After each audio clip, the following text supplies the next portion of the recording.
You open your eyes to a room that smells faintly of beeswax, lavender, and something more mysterious. Something herbal and sharp, the kind of scent that clings to mortar and pestle and whispered prayers. A single candle burns on the table beside you, its wax pooling slowly like melted gold. You're in a medieval midwife's cottage. The walls are uneven stone, painted by the flicker of the flame. Somewhere outside, a rooster crows too early, as if confused about what time it is, or maybe it's just showing off. There's a woman by the hearth. Her sleeves are rolled up, her hands red from grinding something that looks suspiciously like a handful of weeds. Her name is Aldith, and she's a midwife, though her work stretches far beyond childbirth. She helps women not reach that point, too, because in the Middle Ages, children are blessings, just not always the right now kind of blessings. She glances over her shoulder at you, squinting through candlelight. If you're here for something holy, she says softly, you've come to the wrong door. You take a seat. The world around you is quiet, the kind of stillness you only find in the hours before dawn, when even the mice hesitate to move. A kettle hums on the edge of the fire, the water trembling just before the boil. This is the secret world history never puts in textbooks. The world of whispered cures, forbidden herbs, and prayers recited backward. The world where knowledge passes hand to hand like contraband, from grandmother to daughter to the woman behind this wooden table. And you probably won't make it through this day. Not because it's dangerous, just because it's so sleepy. Before we begin, take a deep breath. If you haven't already, like and subscribe, not because it helps the algorithm, though it does, but because it tells the midwives of history that you were listening. And while you're here, tell us in the comments, what time is it where you are, and who's staying up far too late again? Now let's ease into tonight's journey. You hear it before you see it. The slow clink of glass jars. Aldith moves between shelves lined with small bottles filled with things that might be herbs, roots, or something you don't want to identify. She gestures toward one, dark green liquid sealed with wax. Pennyroyal, she says. A friend and an enemy, depending on how much you take. That's your first historical fact of the night. Pennyroyal was one of the most commonly used birth control herbs in medieval Europe, and one of the most dangerous. Just a few drops could bring on a woman's courses, or stop her heart entirely. The candlelight trembles as she tilts the bottle slightly. They say it works because the goddess gave it power, she murmurs. But the goddess never said how much. You watch her crush dried leaves between her fingers, and the air fills with a sharp, minty scent. Almost pleasant, until you remember what it's for. Birth control, in these times, isn't written down in clean Latin or taught by scholars. It's passed by rumor, by superstition, by sheer trial and error, mostly error. And yet, somehow, these women midwives, healers, so-called witches, became experts in survival. There's a story of a woman in 13th century France who claimed that carrying a weasel's testicle around her neck prevented pregnancy. The church wasn't amused. But, to be fair, neither were the weasels. That's your obscure cultural tidbit for tonight. You're welcome. Historians still debate whether women truly believed in such charms or if they wore them just to deflect suspicion. A talisman against both unwanted pregnancy and unwanted attention. Outside, the rooster crows again. You wish it wouldn't. The fire crackles and Aldith begins to tell you about other methods. Softer ones, less deadly, more desperate. She speaks of wool soaked in vinegar, of thin linen tied in ways not meant for embroidery, of honey and crushed juniper berries, of prayers whispered to Saint Margaret, the patron saint of childbirth, asking her to do the opposite of her job, just this once. There's no handbook for this world, no manual. Just faith and fear and the quiet determination of women who've decided that their bodies are theirs, even if no one else agrees. Aldith pauses, eyes distant. They say, she whispers, that in the old days, before the priests came, Women knew how to speak to their blood, to stop it when they wanted, to start it when they needed. But those words are gone now. You look at her face, lined, calm, unbothered, the kind of tired that's older than books. She wipes her hands and gestures for you to follow her outside. The morning air bites softly at your skin. A mist rolls over the fields, turning every fence post and blade of grass into a gray silhouette. In the distance, a village stirs. The sound of a cartwheel, a barking dog, someone calling out that the bread's ready. Aldith's voice is quiet. The men write laws. We write recipes. You smile. The fog curls around the words, carrying them into the day.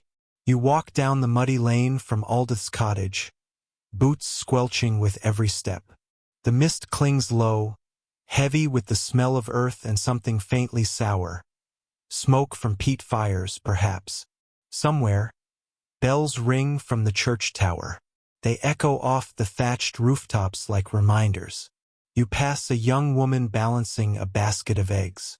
She gives you a cautious nod, polite but watchful. Women like her know the risk of being seen too often near someone like Aldith. Because while the church preached, "Be fruitful and multiply," it also made sure you multiplied properly. Anything else could earn you a reputation or worse, a visit from someone in authority with far too much free time. A historian might tell you that by the 14th century, ecclesiastical courts were already punishing what they called sin against nature. But really, it was just fear of women who knew too much about their own bodies. You hear the rhythm of daily life begin. The clatter of hooves, the splash of a bucket, the faint hiss of bread crusts crisping in the communal oven. Life moves regardless of the rules. You pause near a garden wall where rosemary and sage grow thick and fragrant. You pluck a leaf and crush it between your fingers, inhaling the scent. And then you notice something odd. A sprig of rue tied with red thread, hanging above the doorway. Protection against evil, but also, as Aldith mentioned, a quiet symbol of a woman's control. Rue was known as the herb of grace. It was used in church rituals to sprinkle holy water, but in the hands of midwives, it became a hidden tool for the opposite purpose. That's your historical fact for this section. Rue was one of the most commonly used herbal contraceptives in medieval Europe. It was so famous for that purpose that priests sometimes refused to grow it in monastery gardens. You can't help but smile. Even the plants were caught in theological arguments. A dog trots past, wagging its tail as though none of this matters. And honestly, to the dog it doesn't. You continue toward the edge of the village, where a narrow footpath disappears into a grove of birch trees. The air is cooler there, still damp from last night's rain. And waiting beneath the trees is a man with a basket of herbs. His name is Brother Thomas, though the word brother might be doing a lot of heavy lifting. He's a monk, officially. Unofficially, he's what we might call a herbal enthusiast. He greets you with a tired smile. "You've come from Aldith," he says, not a question. He sets the basket down and gestures to the herbs inside. "All from the convent garden," he whispers. "They think I'm drying them for ink." He laughs softly, the kind of laugh you can't tell if it's nerves or mischief, as he shows you the leaves. Tansy, fennel, and something that looks suspiciously like parsley. You realize the irony. The church forbade contraception, but its gardens grew half the ingredients. Thomas shrugs. "Even saints had stomachaches," he says. "No one ever checks what medicine is really for." You sit beside him on a fallen log. The air is thick with the scent of crushed leaves and damp soil. The conversation drifts from herbs to philosophy to the quiet absurdity of rules written by people who never had to live by them. He tells you that some believed hanging an amulet made from the bone of a frog could prevent conception. Others swore by a potion made from donkey's milk mixed with powdered myrrh. You can't tell if he's joking. Neither can he. Historians still debate whether these so-called remedies were acts of faith or desperation, or both. As the day warms, Thomas stands, gathering his herbs. "It's not rebellion," he says softly. "It's balance. God made life, but he also made choice." You watch him walk back toward the monastery, his brown robe swaying gently between the trees. Somewhere behind you, the rooster crows again. You sigh. Of course it does. The path stretches ahead, sunlight flickering through the leaves, birds whispering overhead. You take one last look toward Aldith's cottage in the distance, smoke rising from the chimney like a secret still burning. And you walk on, deeper into the world that was never meant to be written down. The path curves softly uphill, leading you toward the edge of the village, where the air smells faintly of wet hay and chimney soot. A mist still lingers in the hollows, like a secret that doesn't want to leave. Somewhere ahead, you hear the creak of a cartwheel and the faint chatter of merchants setting up for the day. You step out of the trees and into the marketplace, a patchwork of wooden stalls, clinking scales, and the gentle chaos of early trade. Chickens wander between baskets, a goat eyes a pile of turnips suspiciously, and someone is already arguing over the price of salt. You move slowly, trying not to draw too much attention. After all, you're not here for bread or fish. You're here for the whispers. Aldith once told you, if you want to know what's really happening, don't ask a priest. Ask the women selling onions. And she was right. At the edge of the market, you spot an old woman with a table covered in jars and cloth bundles. Her hands move with practiced ease, not hawking loudly like the others, but letting the curious come to her. You approach. She looks up with sharp, clever eyes and says, "You've got the look of someone with questions they don't want overheard." You smile. That's accurate. Her name is Beatrix, though most call her Mother B. She's part herbalist, part gossip hub, part local legend. Her stall smells of rosemary, sage, and the faint metallic tang of dried bloodroot. You pick up a small jar of crushed seed and ask what it's for. She grins, showing a few missing teeth. That? Oh, that'll make your garden grow. Then she leans closer and whispers, "Or make sure it doesn't." Her wink says everything you need to know. She pulls out a sprig of something yellow-green and brittle. Queen Anne's lace, she calls it. A seed that keeps life from taking root, she explains. They use it in the East too, though they have fancier names for it. That's your historical fact for this section. Queen Anne's lace, also known as wild carrot, was one of the oldest known herbal contraceptives, used from ancient Greece through the medieval period. Women would chew the seeds after intercourse, trusting in nature's chemistry more than any written law. Beatrix sets the sprig back down carefully. "Most folks don't want to hear about this stuff," she says. "They pretend ignorance is piety. But I say knowledge is survival." A woman nearby clears her throat, pretending to examine some time while eavesdropping. Beatrix rolls her eyes. "Don't worry," she mutters. "She's only here to check whether her neighbor's daughter is pregnant again." The joke is dry, but it lands like a sigh between you. Behind you, a monk passes by, robes sweeping the muddy ground. He glances once at Beatrix's stall, then looks away. It's a practiced ignorance, one that keeps both of them safe. You watch him go, then notice something tucked behind Beatrix's baskets. A folded parchment with a symbol scrawled on it, a circle divided by a line. She catches your gaze. "That," she says softly, "is for protection. Against men, mostly." The irony doesn't escape you. There's a brief pause as she ties a bunch of rue with red thread, the same as Aldith's door charm. You realize this little town is webbed with quiet alliances, invisible to anyone who isn't looking closely. Your obscure tidbit tonight? Some women in medieval Europe believed that wearing red coral beads around their neck would prevent conception, or at least keep evil spirits away during childbirth. No one knows which part mattered more. A cart rolls by, wooden wheels thudding softly against the earth. Beatrix leans back, stretching her spine with a groan.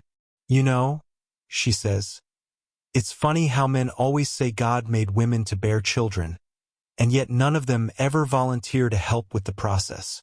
You laugh quietly, and so does she. The sound feels rare, like something that shouldn't echo too far. She packs a few herbs into a small cloth pouch and presses it into your hand.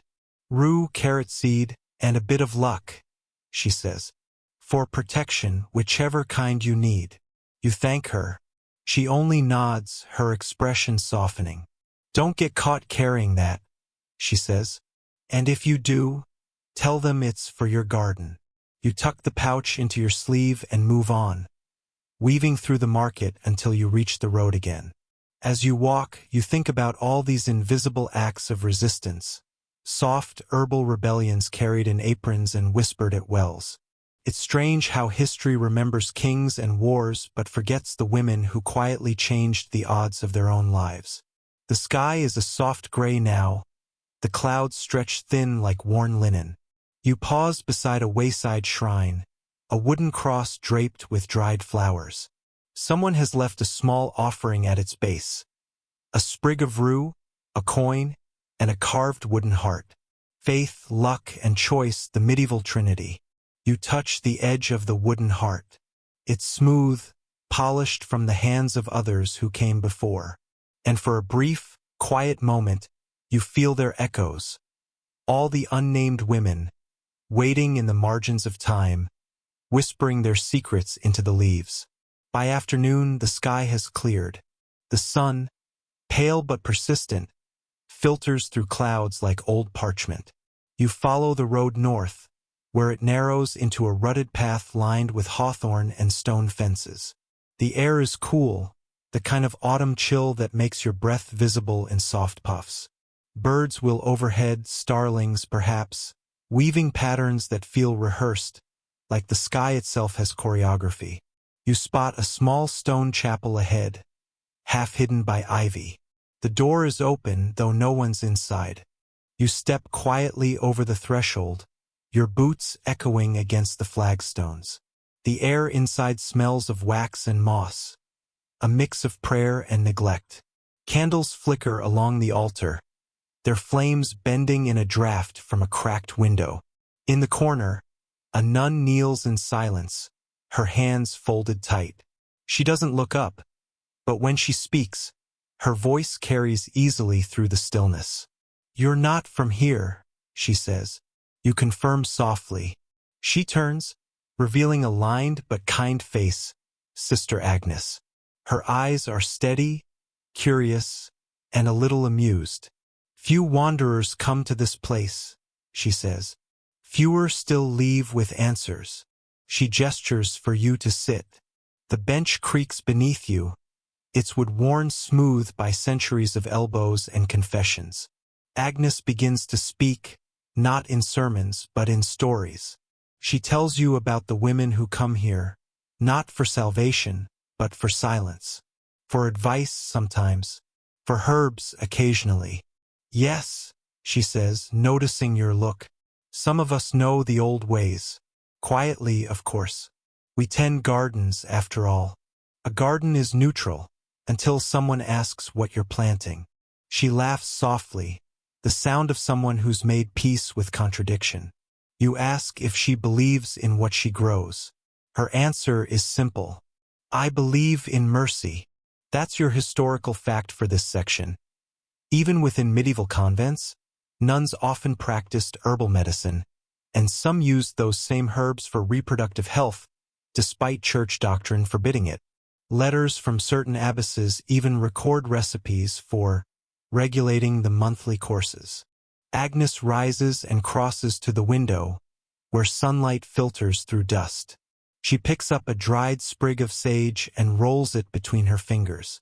You'd be surprised, she says, how many prayers begin with herbs. Outside, the sound of a bell drifts faintly on the wind, calling the faithful to evening mass somewhere in the village below. You ask her if the church ever suspected. She smiles faintly. The church suspects everything, but suspicion fades faster than memory.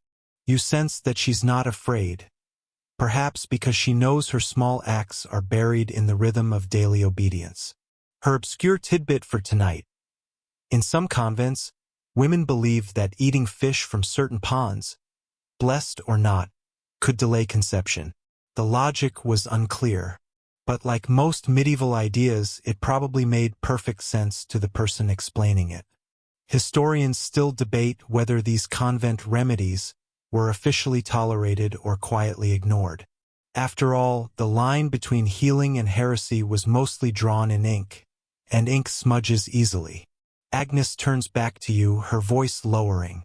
There are things women remember, she says, that no book records. You can burn paper, but you can't burn breath.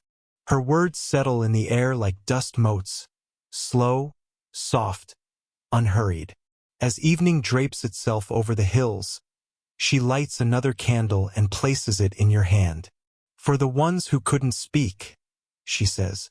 You set it before the altar. The flame wavers briefly, then steadies, a tiny pulse of gold against the gathering dark. And for a long moment you simply sit there, the two of you in silence, surrounded by the quiet persistence of faith and defiance, tangled together like ivy on stone. Outside, the first stars begin to show. You step back into the night, the candlelight fading behind you. The air feels colder now, but also cleaner, as if the world itself has taken a breath.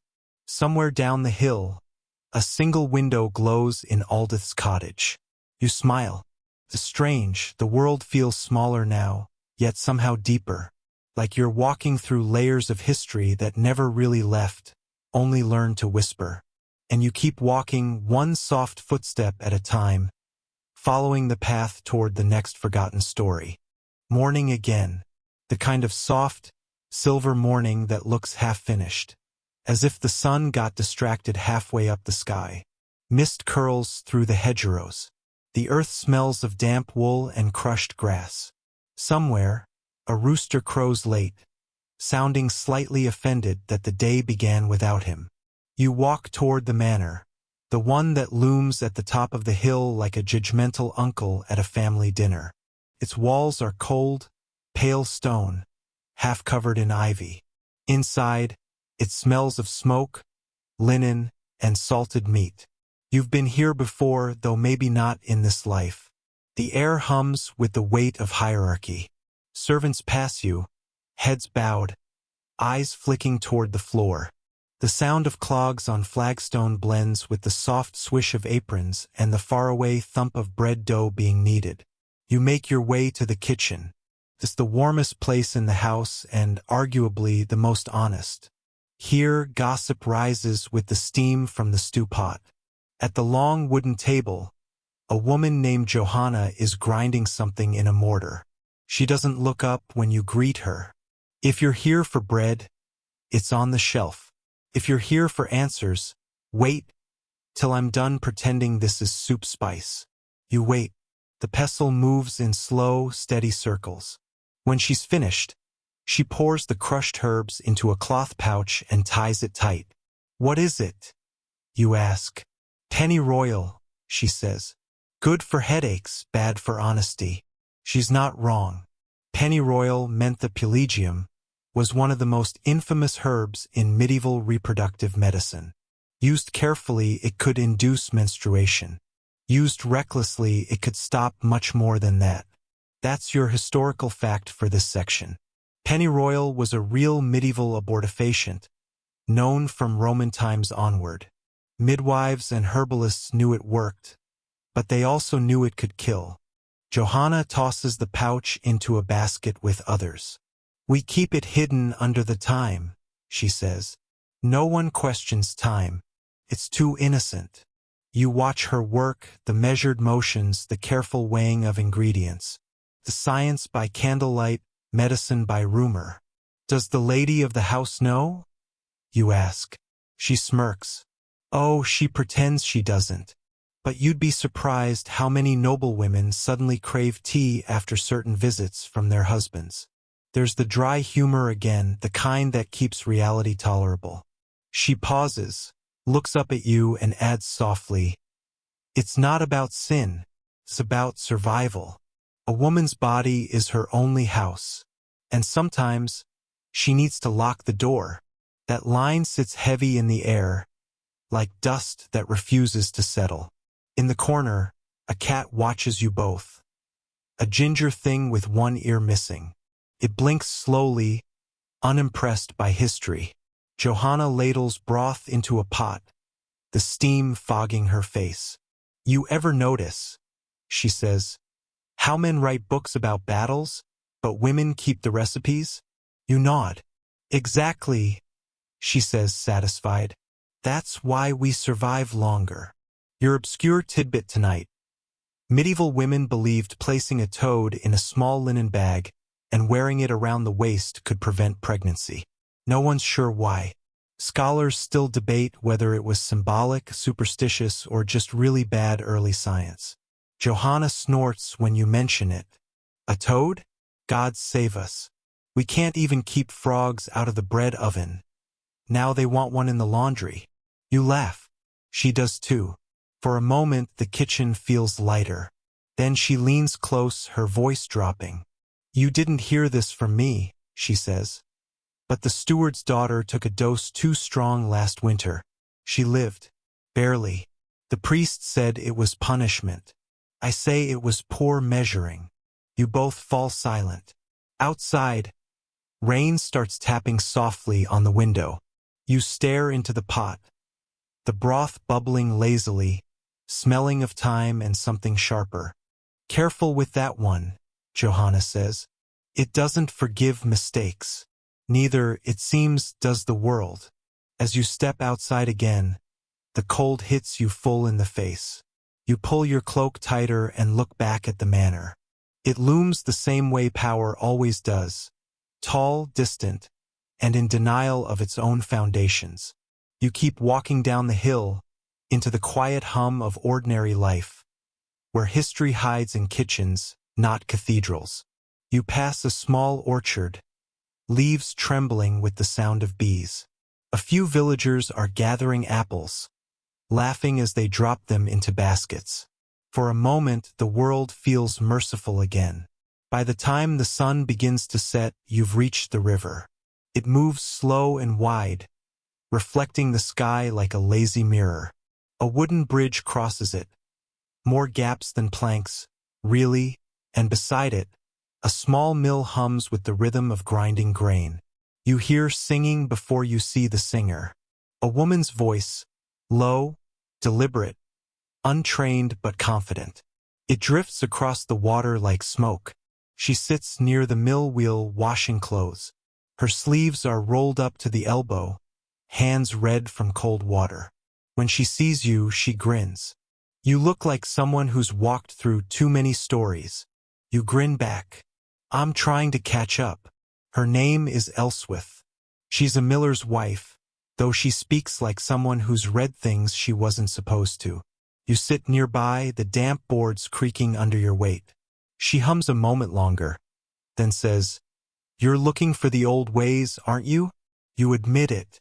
She nods, as if confirming something she already knew. "My mother had a saying," she begins. "If you want to stop the moon from coming, tell it to sleep." You wait. "It means," she adds, "if you chew juniper berries at the right time, you can keep your courses away, or bring them, depending on what you want." That's your historical fact here. Juniper berries were used across Europe for centuries to regulate menstruation, believed to either prevent or induce conception depending on dosage. Herbalists called it a plant of balance. Elswith picks up a branch floating in the river and uses it to stir the current idly. "People forget," she says. "We didn't have choices like you do now. We only had timing, luck, and secrets." You ask if she still uses the old methods. "Sometimes," she says, "when a friend needs help, or when I want a bit of quiet." You wonder what that means, but she doesn't explain. Instead, she tells you about the moon baskets, small woven pouches filled with herbs that some women carried during certain phases of the moon. They'd hang them by the bedpost or bury them under the threshold. Your obscure tidbit. In parts of medieval Germany, women sometimes buried menstrual cloths beneath a doorway to lock fertility inside the house. No one agrees on whether this was magic, metaphor, or very confused biology. Historians still debate it, Elswith chuckles when she says it. I think it was just practicality. No one wanted to wash them twice. The river turns gold in the last light. The wheel creaks rhythmically, splashing softly against the current. You ask her if she ever feels afraid of getting caught, of being accused of witchcraft, perhaps. She shrugs. Fears a tax we've already paid. Might as well get something in return. You both fall quiet for a while. The sound of the river fills the spaces where truth feels too heavy. A heron lands nearby, motionless except for its reflection. You watch it together. You know, she says eventually, there's a freedom in knowing how fragile everything is. You stop pretending the world owes you safety. She wrings out the last cloth, water running down her arms like melted glass. Tell me something, she says suddenly. If the church said the moon belonged to men, do you think it would stop shining? You smile. Not a chance. She laughs softly. Then maybe there's hope for us yet. As twilight deepens, she gathers her things and stands. There's a fair tomorrow, she says. The herb sellers will be there. Some with real knowledge, some with stories pretending to be medicine. You'll fit right in. You thank her, and she waves you off with a flick of her wrist. Don't drink anything green, she warns. And don't trust a smiling apothecary.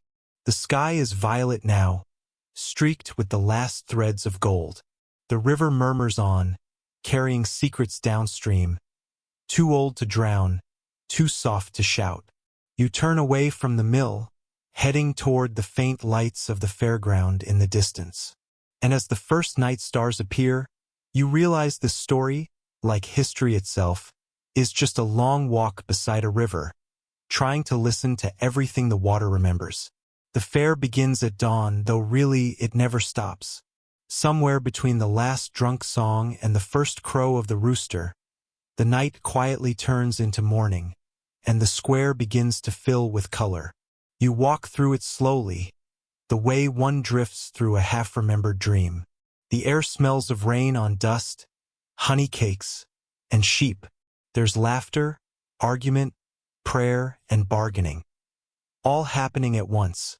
A kind of medieval symphony that never quite finds its key. A man in a red tunic juggles apples. A monk preaches next to a man selling wine, and they take turns shouting over each other. A fiddler plays something vaguely cheerful but mostly out of tune. But you're not here for the noise. You're here for what hides beneath it, the whispers, the quiet trade that exists just below the reach of sermons and coin. You find the herb sellers near the edge of the market, their stalls shaded by rough linen canopies. Baskets overflow with sage, fennel, tansy, yarrow, every green thing that smells like both hope and warning. An old woman calls you over. Her face looks like the surface of a dried apple, every wrinkle carved by laughter, weather, and something sharper. You've the look of someone who wants to know what not to ask, she says. You smile politely, which is dangerous here. Politeness invites confession. She gestures to her table. For coughs, for colds, for men who won't stop snoring, all legal. But for certain ladies who wish to sleep through the moon, we have tea. You raise an eyebrow. Of course, she adds. Tea means many things. That's your historical fact for this section. Women's tea was a euphemism in medieval Europe for herbal infusions meant to induce menstruation or prevent pregnancy. Recipes varied: parsley, rue, wormwood, or pennyroyal, and were often passed down orally between women. The old woman leans close. The trick, she says, is in the water. Boil it too long, and it becomes confession instead of cure. She pours a sample into a small wooden cup and slides it toward you. The scent is sharp and minty, with a hint of something bitter underneath. You pretend to sip. Don't worry, she chuckles. That's just for show. I only brew the real ones at night. You ask how she learned all this. My mother taught me, she says, and her mother before her. We didn't have books, just stories that refused to die. Then she grins. Though sometimes, the stories killed first. The irony lands softly, half a joke, half a warning. A group of girls nearby are buying charms. Small pouches of herbs sewn into linen squares. One giggles as the seller whispers its purpose. To make a man forget his name and remember yours. You overhear another woman mutter, if only it worked on priests. Your obscure tidbit. In parts of medieval Italy, women believed carrying a small bag of coriander seeds could make a lover more faithful. Scholars still debate whether this was symbolic magic or simply the first medieval attempt at aromatherapy. The fair hums louder as the sun climbs higher. Children chase geese between stalls. A potter shouts about his wares while a fortune-teller pretends not to listen. You watch the old woman carefully measure herbs into small cloth bundles, her hands moving with ritual precision. She glances up at you once more. You'll find that control, she says quietly, is the most expensive thing we sell, and it never stays sold for long. A gust of wind rustles through the square, carrying laughter, dust, and the faint metallic scent of coins changing hands. You thank her and step away, but her words follow you, echoing like footsteps in a hall you can't quite see the end of. By midday, the fair has become chaos. Dancers stomp in circles, tambourines shaking like hail. You eat something bread-like that may or may not be legal, and watch a group of monks argue with a tooth seller about the morality of false molars. It's absurd. It's alive. And it's the perfect camouflage for the kind of knowledge that hides in plain sight. As you wander, a voice calls from behind you, a young man at a smaller stall. Traveler, want to know your future? You turn. His table is covered in charms, bones, and what might be a stolen Bible. My future, you ask. He grins. No, your grandmother's. She seems more interesting. You laugh despite yourself. And what's the price for that? He shrugs. A story for a story. You tell him one. Something harmless, about a dream you once had where the moon forgot to rise. He nods as if he's heard it before. Then here's mine, he says. The world isn't run by kings or priests. It's run by the women who know when to stop the clock. You blink, but before you can ask, he's already talking to someone else, his grin slipping back into performance. The fair continues, bright and endless, like a heartbeat that refuses to tire. And somewhere beneath it, beneath the sound of pipes and laughter, the soft rhythm of history continues. Quiet, secret, and patient. Night at the fair feels like a different country. Torches flicker, music drifts, and the air is heavy with smoke and something sweet. Maybe mead, maybe rumor. You sit on a small wooden bench near the edge of the square, watching shadows move across canvas tents. The laughter is softer now, slurred around the edges. Across from you, a young woman in a green hood sets out bottles of dark liquid. Honey wine, she says to a passing soldier. And if you're brave, the one with the wormwood. He takes the wormwood. He regrets it immediately. You hear his coughing fit before you see his pride die. The woman notices your amusement. Don't laugh too loud, she warns. He's the sheriff's cousin. You nod, still smiling. She studies you. You're not from here. You admit it. Good, she says. Then you can listen without remembering. Her name is Alice.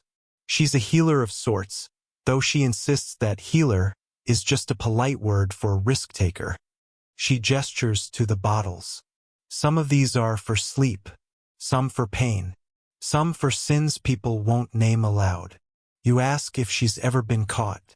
She smirks. Once, but they needed me again by harvest. That's your historical fact tonight. In medieval Europe, even when women were accused of witchcraft for using herbal medicine, local communities often turned around and rehired them, because, inconveniently, they were the only ones who actually knew how to keep people alive.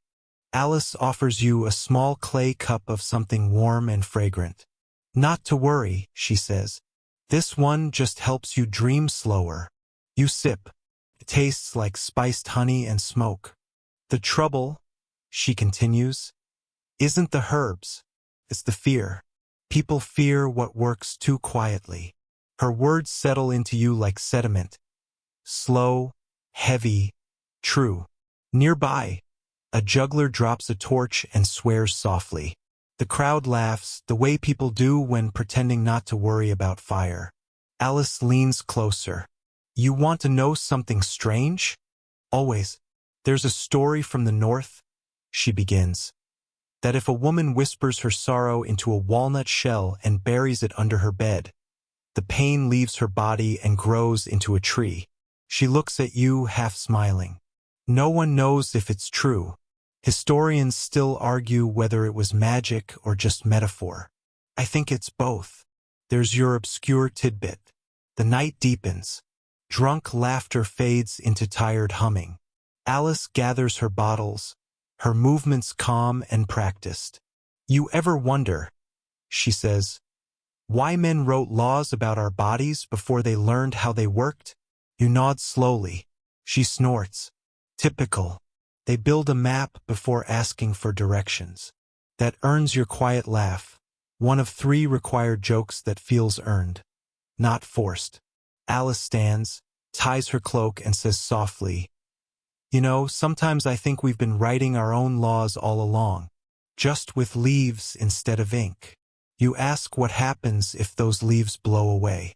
She looks toward the firelight, her face half lit, half lost in shadow. Then we plant more. She disappears into the crowd before you can thank her. You sit there for a long time watching the last torch burn low. The fair unravels slowly. Stalls closing, fires dimming, songs slipping into silence. Somewhere in the dark, a lute plays a final note that never quite resolves.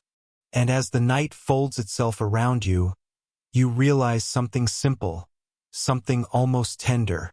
History isn't written in wars or edicts. It's written in kitchens, in markets, in whispered recipes for tea. It's written in survival disguised as superstition.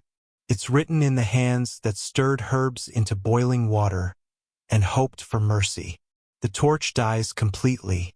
The stars take over.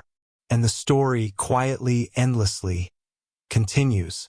The morning after the fair feels like waking up inside someone else's dream. One that's been left on the line to dry too long. Everything smells of smoke and dew, and the laughter that once filled the night has become a faint hum that clings to the cobblestones. You walk slowly through the emptying square, your shoes brushing straw, dropped ribbons and half-eaten bread crusts. The kind of debris only humans can make when they try to celebrate forgetting. A boy sweeps with a bundle of twigs, half-heartedly. A goose escapes someone's arms and parades through the mud like royalty. Somewhere nearby, a rooster sounds far too proud of its alarm clock duties. You're following the scent of incense this time. Faint, deliberate, and completely out of place among the stale beer and livestock. It leads you toward a small stone chapel at the edge of town. Its doors are carved but faded. Its walls covered with moss that looks older than the prayers it hides. Inside, it's quiet. Not peaceful, just quiet in that peculiar, church-like way that makes your thoughts sound too loud. You hear the low murmur of Latin. A priest is at the altar, though you can't see his face. 2 women kneel at the front, their heads covered with linen veils. The older one clutches a rosary made of wooden beads. The younger one is trembling, not from cold, you think, but from something heavier. You don't need to be told what this is. Confession, perhaps, or judgment. Those two words were often neighbors in the medieval mind. The priest speaks softly, his tone rehearsed. You understand, he says. The soul must not interfere with the natural law of God. The girl whispers something you can't hear. Her voice cracks. And that's your historical fact for this section. In medieval Europe, the Church condemned almost all forms of birth control as sinful interference with divine will. Thomas Aquinas himself called it a perversion of nature.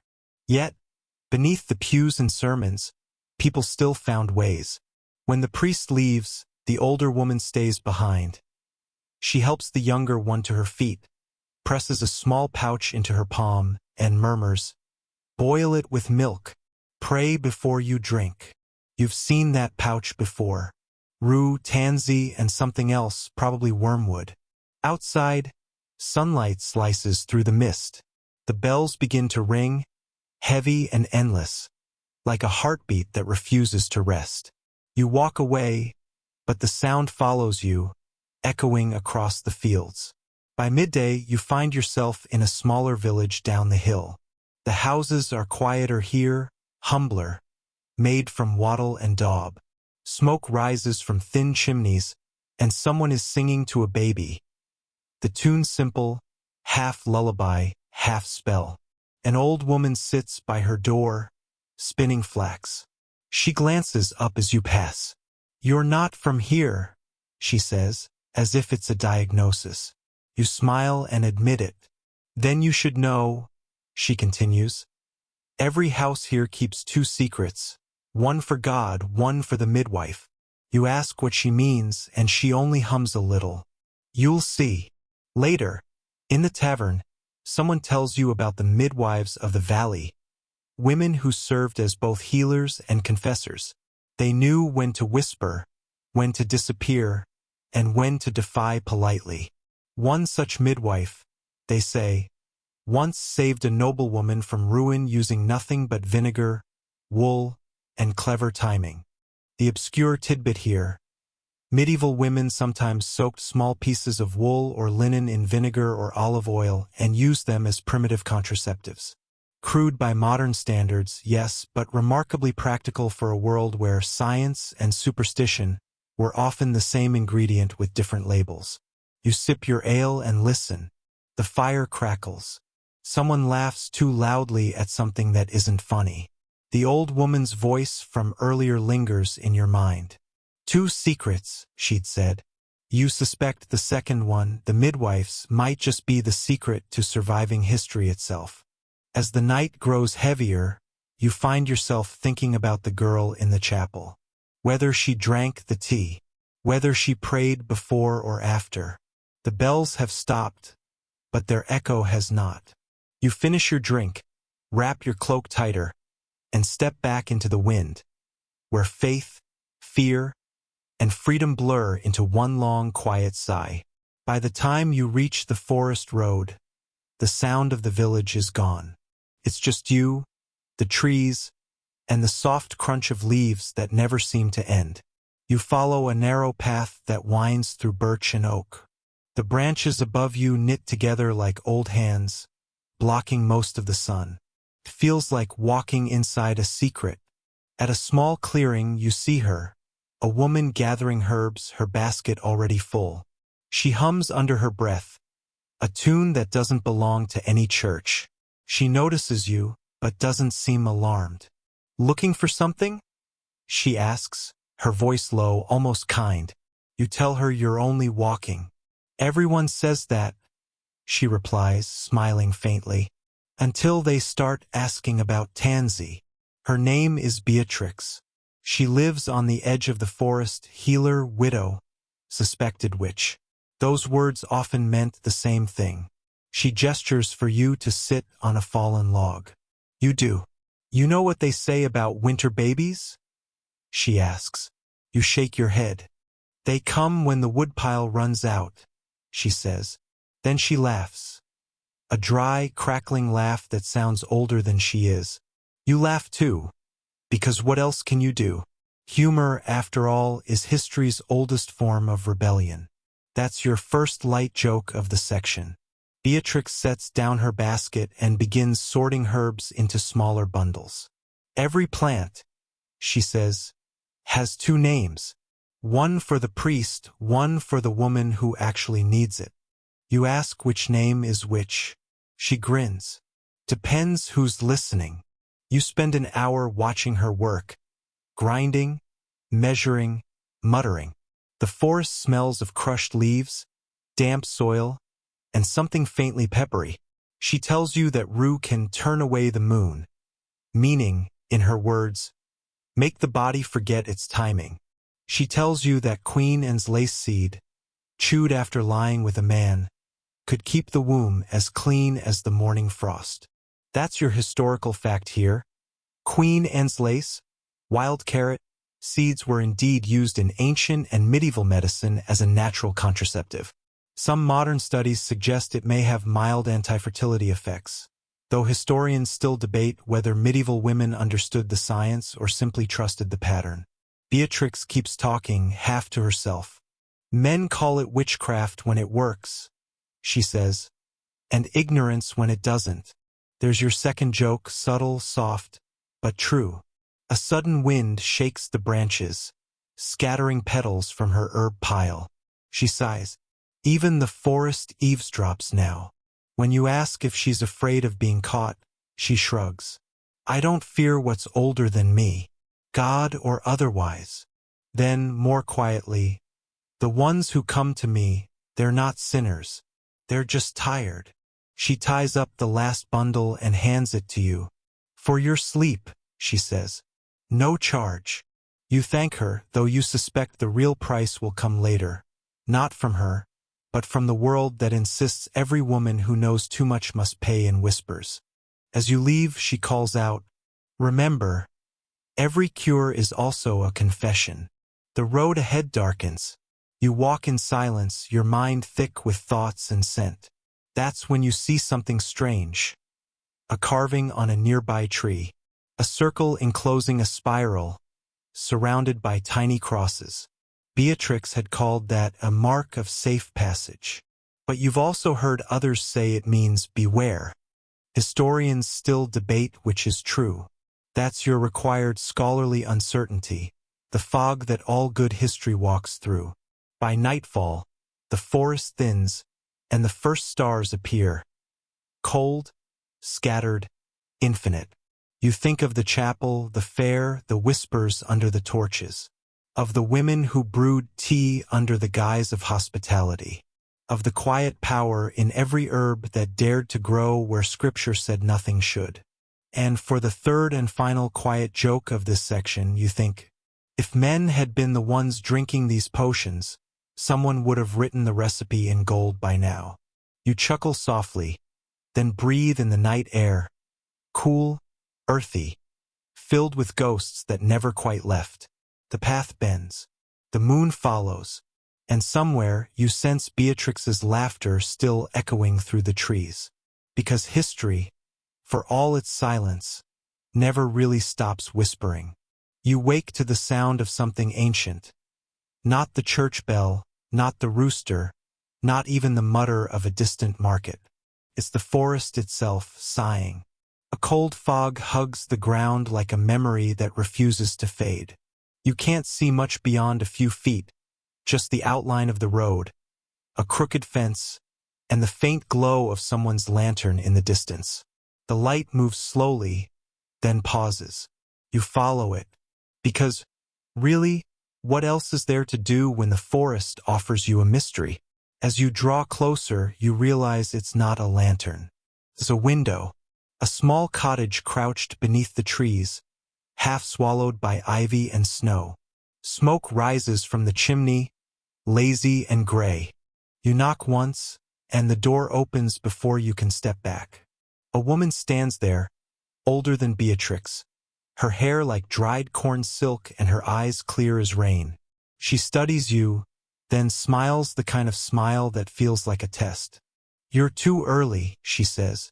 Or too late. Depends on the moon. Her name is Mother Alice. People from the nearest village whisper about her as if she's half real, half rumor. She's said to know things the priests can't name. Herbs, stars, birthmarks, and the secrets of pain. She gestures for you to enter. The cottage smells of smoke, beeswax, and crushed sage. On the table are bundles of plants drying near the fire, a few wax candles, and what looks suspiciously like a carved fertility idol, small, wooden, half-worn from touch. She notices your glance. Don't worry, she says. It doesn't bite. That's your first light joke. Delivered with the calmness of someone who's seen too much to care about superstition. She sits, pours something hot and dark into a clay cup, and pushes it toward you. Drink. Keeps the dreams from following you home.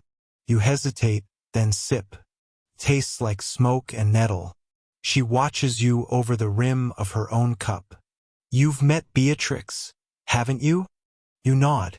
She's bold, Alice says softly. Too bold for her own century. But her hands are kind. That's rare now. There's a quiet pause as the fire pops.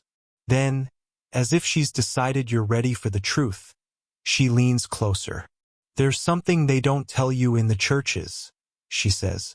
Not everything a woman does to protect herself is a sin. Sometimes it's a prayer. That's your historical fact here. Despite official condemnation, many medieval women viewed herbal birth control not as rebellion, but as a form of spiritual protection, an act of mercy against starvation, violence, or shame. Alice continues. When the crops fail and the fields die, what kind of mercy is it to bring another mouth into the world? The priests have their books. I have the soil. Her hands tremble slightly as she refills your cup. You notice the burned scars on her fingers, old and silvery. Fire, she says when she sees your glance. They thought it would teach me repentance. It taught me patience instead. You don't ask what happened. The forest doesn't like direct questions. Instead, she points toward the window, where fog curls against the glass. Do you see that? She asks. You look, and faintly, through the mist, you can make out two figures moving along the road. Cloaked, silent, carrying something between them. Women from the village, Alice murmurs. They'll come when the moon rises. They always do. You realize this house is more than a home. It's a refuge, a place where decisions are made in whispers and herbs, in courage and necessity. Alice smiles faintly. You'll stay till dawn. It's safer. And so you do. You fall asleep on a straw mattress near the hearth, the smell of sage and smoke wrapping you like a spell. Before your eyes close, you hear her humming low, melodic, older than any scripture you know. And as sleep takes you, the melody feels like an answer to a question you didn't realize you'd asked. You wake before dawn. The air is cold enough to bite. Mother Alice is already awake, grinding something in a mortar.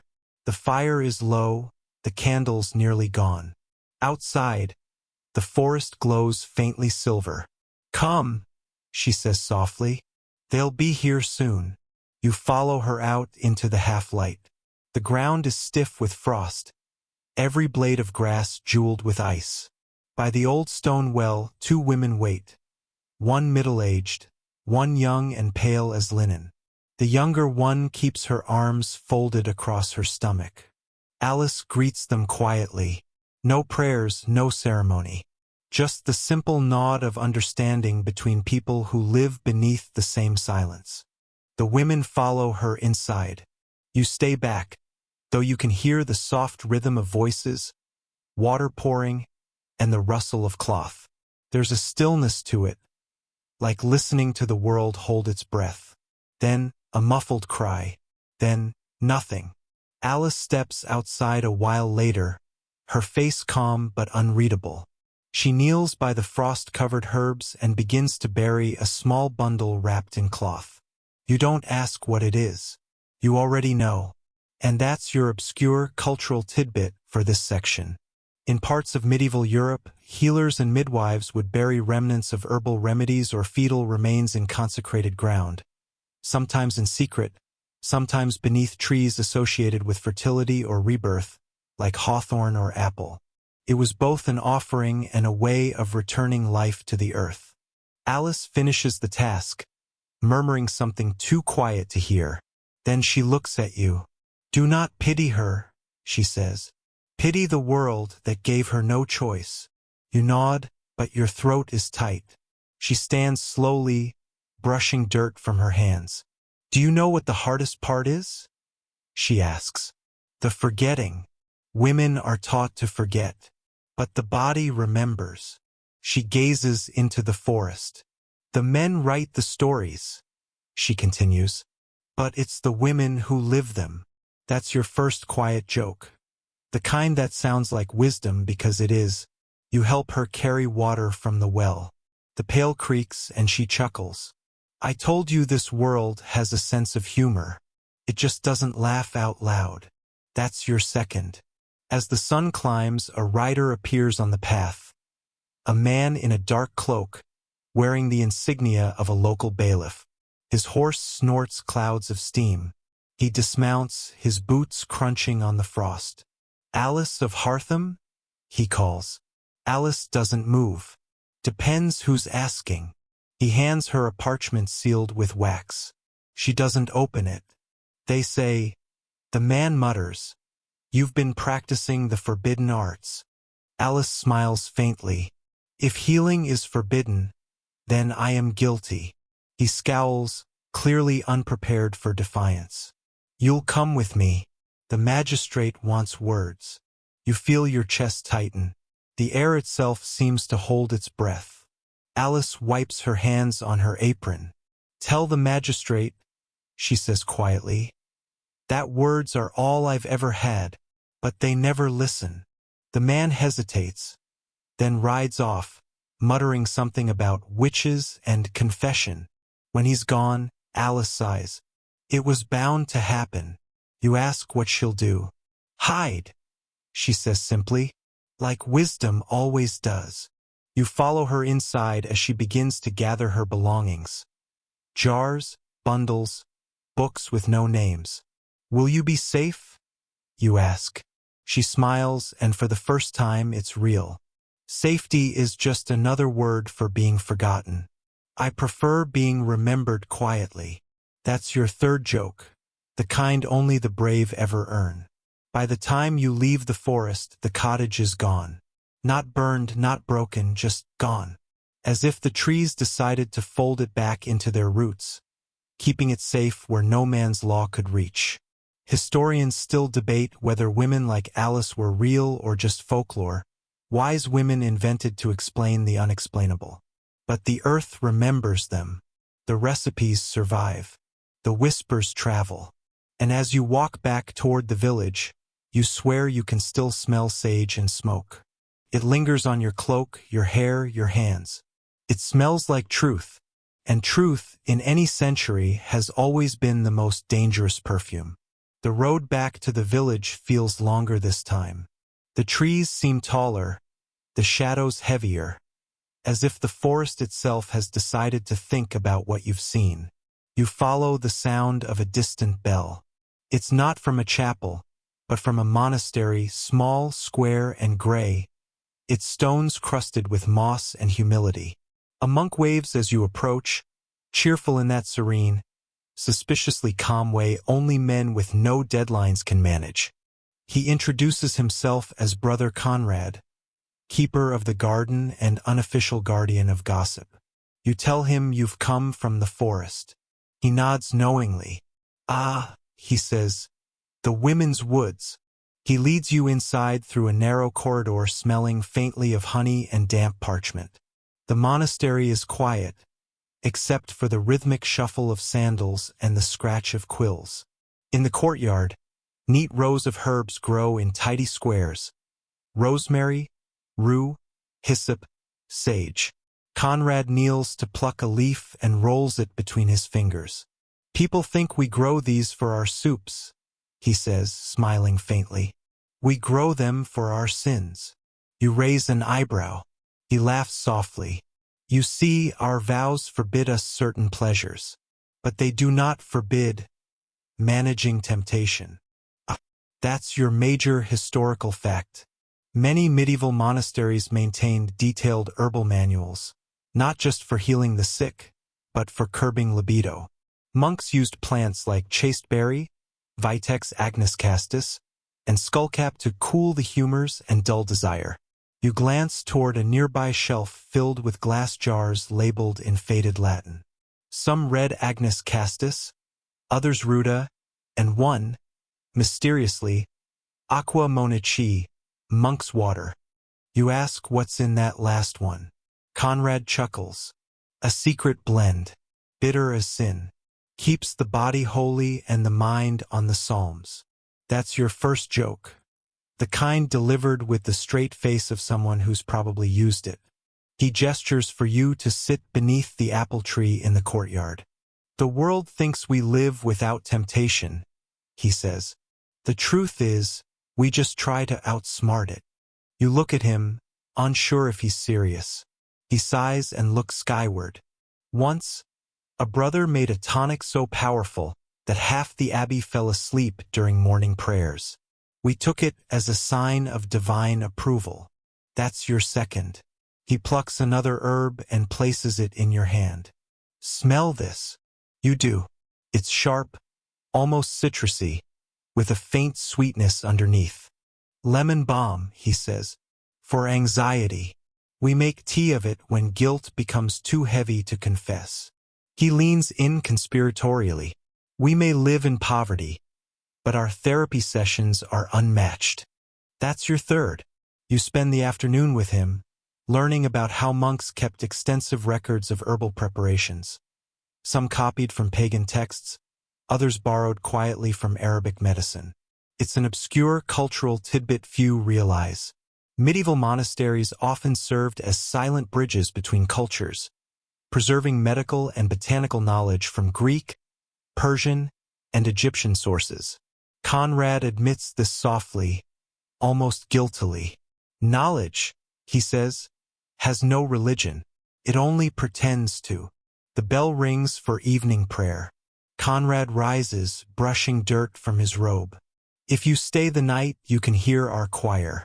It's the only luxury left to us that doesn't require confession. You accept. The singing that evening is low, tender, and impossibly human, like a handful of candles flickering against the enormity of the dark. You close your eyes, and for a brief moment, you forget that the outside world ever punished curiosity. You think of Alice in the forest. You think of Beatrix and her whispered courage. And as the last note fades, you realize this. Everyone's fighting the same quiet war, just with different herbs. You wake to frost again, and to Brother Conrad humming in the courtyard. He's kneeling by a stone basin, pouring water infused with mint leaves. Morning ablutions, he says cheerfully. Saint Benedict insists on cleanliness, though he never specified mint. You laugh gently because the cold makes sound brittle. After a silent breakfast of porridge and figs, Conrad offers to show you the library. It's not grand, but it's dense, shelves packed with manuscripts in Latin, Greek, and languages you can't name. The air smells of dust and candle wax, and the silence feels deliberate, as if the books themselves are listening. One catches your eye, a small, weathered volume with a faint symbol of a serpent coiled around a cup. Conrad hesitates. Ah, he says, Liber Flori et Femini. Not for public reading. You tilt your head. He sighs, then glances around and opens it anyway. The pages are filled with drawings, herbs, diagrams, symbols of moons and wombs, notes scrawled in the margins. This, he says, is the legacy of Sister Hildegard of Bingen. She called the female body a sacred mirror of the heavens. That's your major historical fact. Hildegard of Bingen, a 12th century abbess, wrote extensively about women's health and natural remedies, including treatments for fertility and menstrual pain. A radical act in her time. Conrad traces a line of her writing with his finger. She wrote that love and knowledge were the same thing. The church wasn't sure how to file that under doctrine. That's your first quiet joke. He hands you another page, where the recipe reads something like, "For a woman burdened by unwanted quickening, steep the seeds of rue and fennel in vinegar under the waning moon." You look up, startled. Conrad only shrugs. We copy what we find. God can judge the intent later. That's your second. As you leaf through the pages, you find recipes marked with tiny symbols. Stars, birds, crescents. Each likely coded by women who risked everything to record forbidden wisdom. Historians still debate, Conrad murmurs, whether Hildegard truly wrote all of this, or whether later scribes added their own hands. But maybe that's the beauty of it, the anonymity of care. That's your scholarly uncertainty. He carefully closes the book. You know, he says, it's funny. We vow obedience. But every monk here keeps one secret the abbot doesn't know. That's how faith breathes. That's your third. Outside, snow begins to fall again. Soft flakes drifting like ash over the garden. You walk together past rows of frozen herbs, silent except for the crunch of boots. Tell me, you ask, why do you keep these plants if you're forbidden to use them? Conrad looks at you, his eyes kind. Because someday, he says, someone might need to remember them. The simplicity of it hangs in the air, heavier than prayer. He plucks a sprig of dried rue and hands it to you. For memory, he says, and for courage. They're the same thing, really. You tuck it into your cloak. As you leave the monastery, the world feels both larger and smaller, as if you've stepped into a secret stitched between centuries. You glance back once. Conrad stands at the gate, the faintest smile on his face, snow settling on his robe. He lifts a hand. Go with warmth, he calls. There's too much cold in the world already. You wave back, though you're not sure if he sees. And as you walk down the winding road, you realize the world's most dangerous ideas are rarely shouted. They're whispered, copied, buried, and kept alive, herb by herb, word by word. And beneath the sound of your boots, the earth hums softly, like a monk's hymn carried on the breath of winter. You follow the road that leaves the monastery and bends toward civilization, if one can call it that. A long valley stretches ahead, wide and muted beneath a low gray sky. The trees thin. The smoke of hearths curls upward in the distance, where a town clings to the edge of a frozen river. You hear the faint creak of wagon wheels, the cough of a horse, and the murmur of morning trade. A sound as steady as breath. You're entering a market town, small enough that everyone knows each other's gossip, yet large enough that a stranger like you can blend in. The streets smell of bread, wool, and something vaguely medicinal, vinegar, honey, herbs drying above doorways.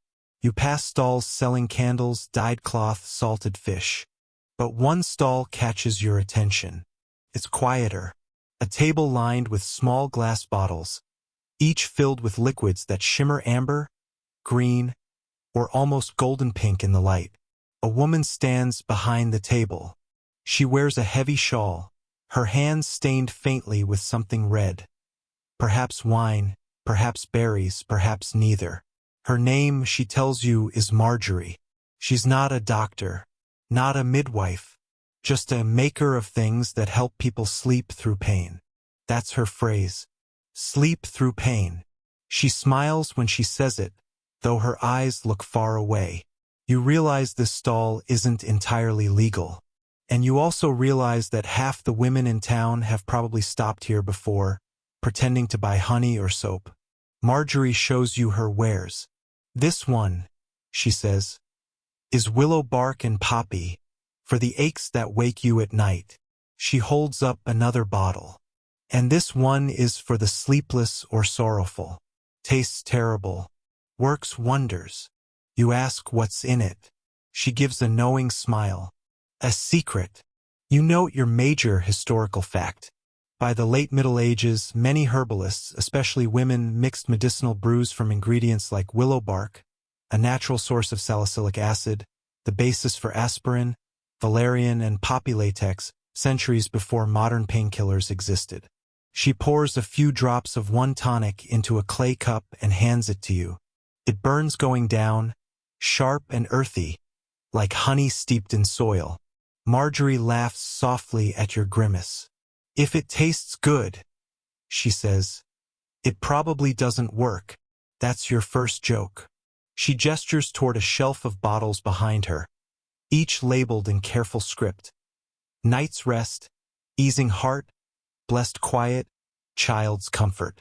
You notice one bottle tucked away from the rest, wrapped in cloth. The name is faded. That one, she says quietly, for when a woman can't afford to bring another child into the world.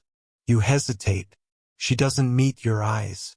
It's made from pennyroyal, parsley seed, and rue, she says softly.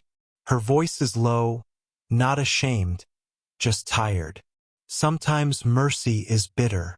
That's your obscure cultural tidbit. Pennyroyal tea was historically used as a means of inducing miscarriage, though dangerous and often fatal in strong doses. A man approaches her stall, a priest, judging by his robes. Marjorie straightens, her hands moving quickly to cover certain bottles. He examines her table, frowns, then buys a small jar of cough syrup and leaves without a word. Marjorie exhales slowly. He drinks that same syrup every week, she says dryly. Perhaps for his soul. That's your second joke. You notice the other women watching from across the street. One nods slightly when Marjorie returns to arranging her jars. You realize this little stall is a sanctuary disguised as commerce. Historians still debate, Marjorie murmurs, whether the church truly believed herbs like these were wicked, or whether they simply feared women who knew how to use them. That's your scholarly uncertainty. She hands you a bundle wrapped in linen, a small pouch filled with dried lavender and chamomile.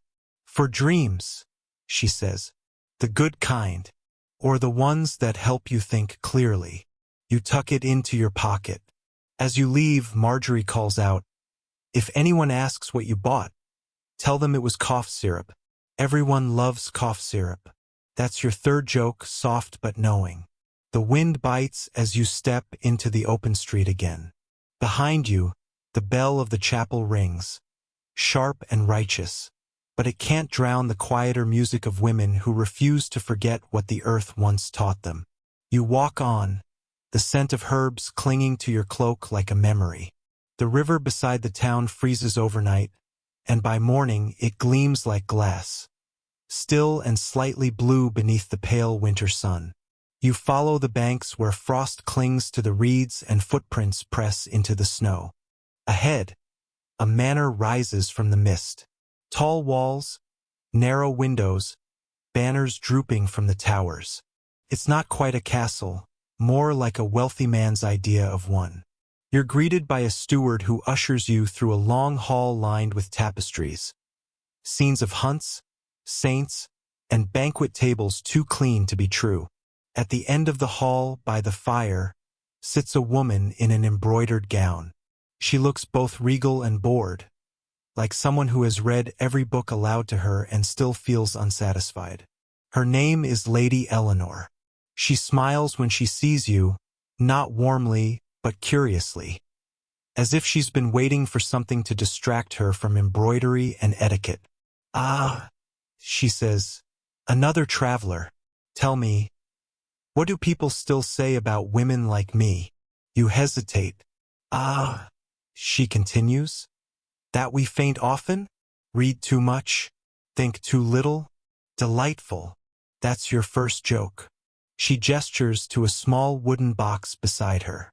Inside are tiny glass vials, each stoppered with wax and labeled in neat handwriting. This, she says, is my true inheritance.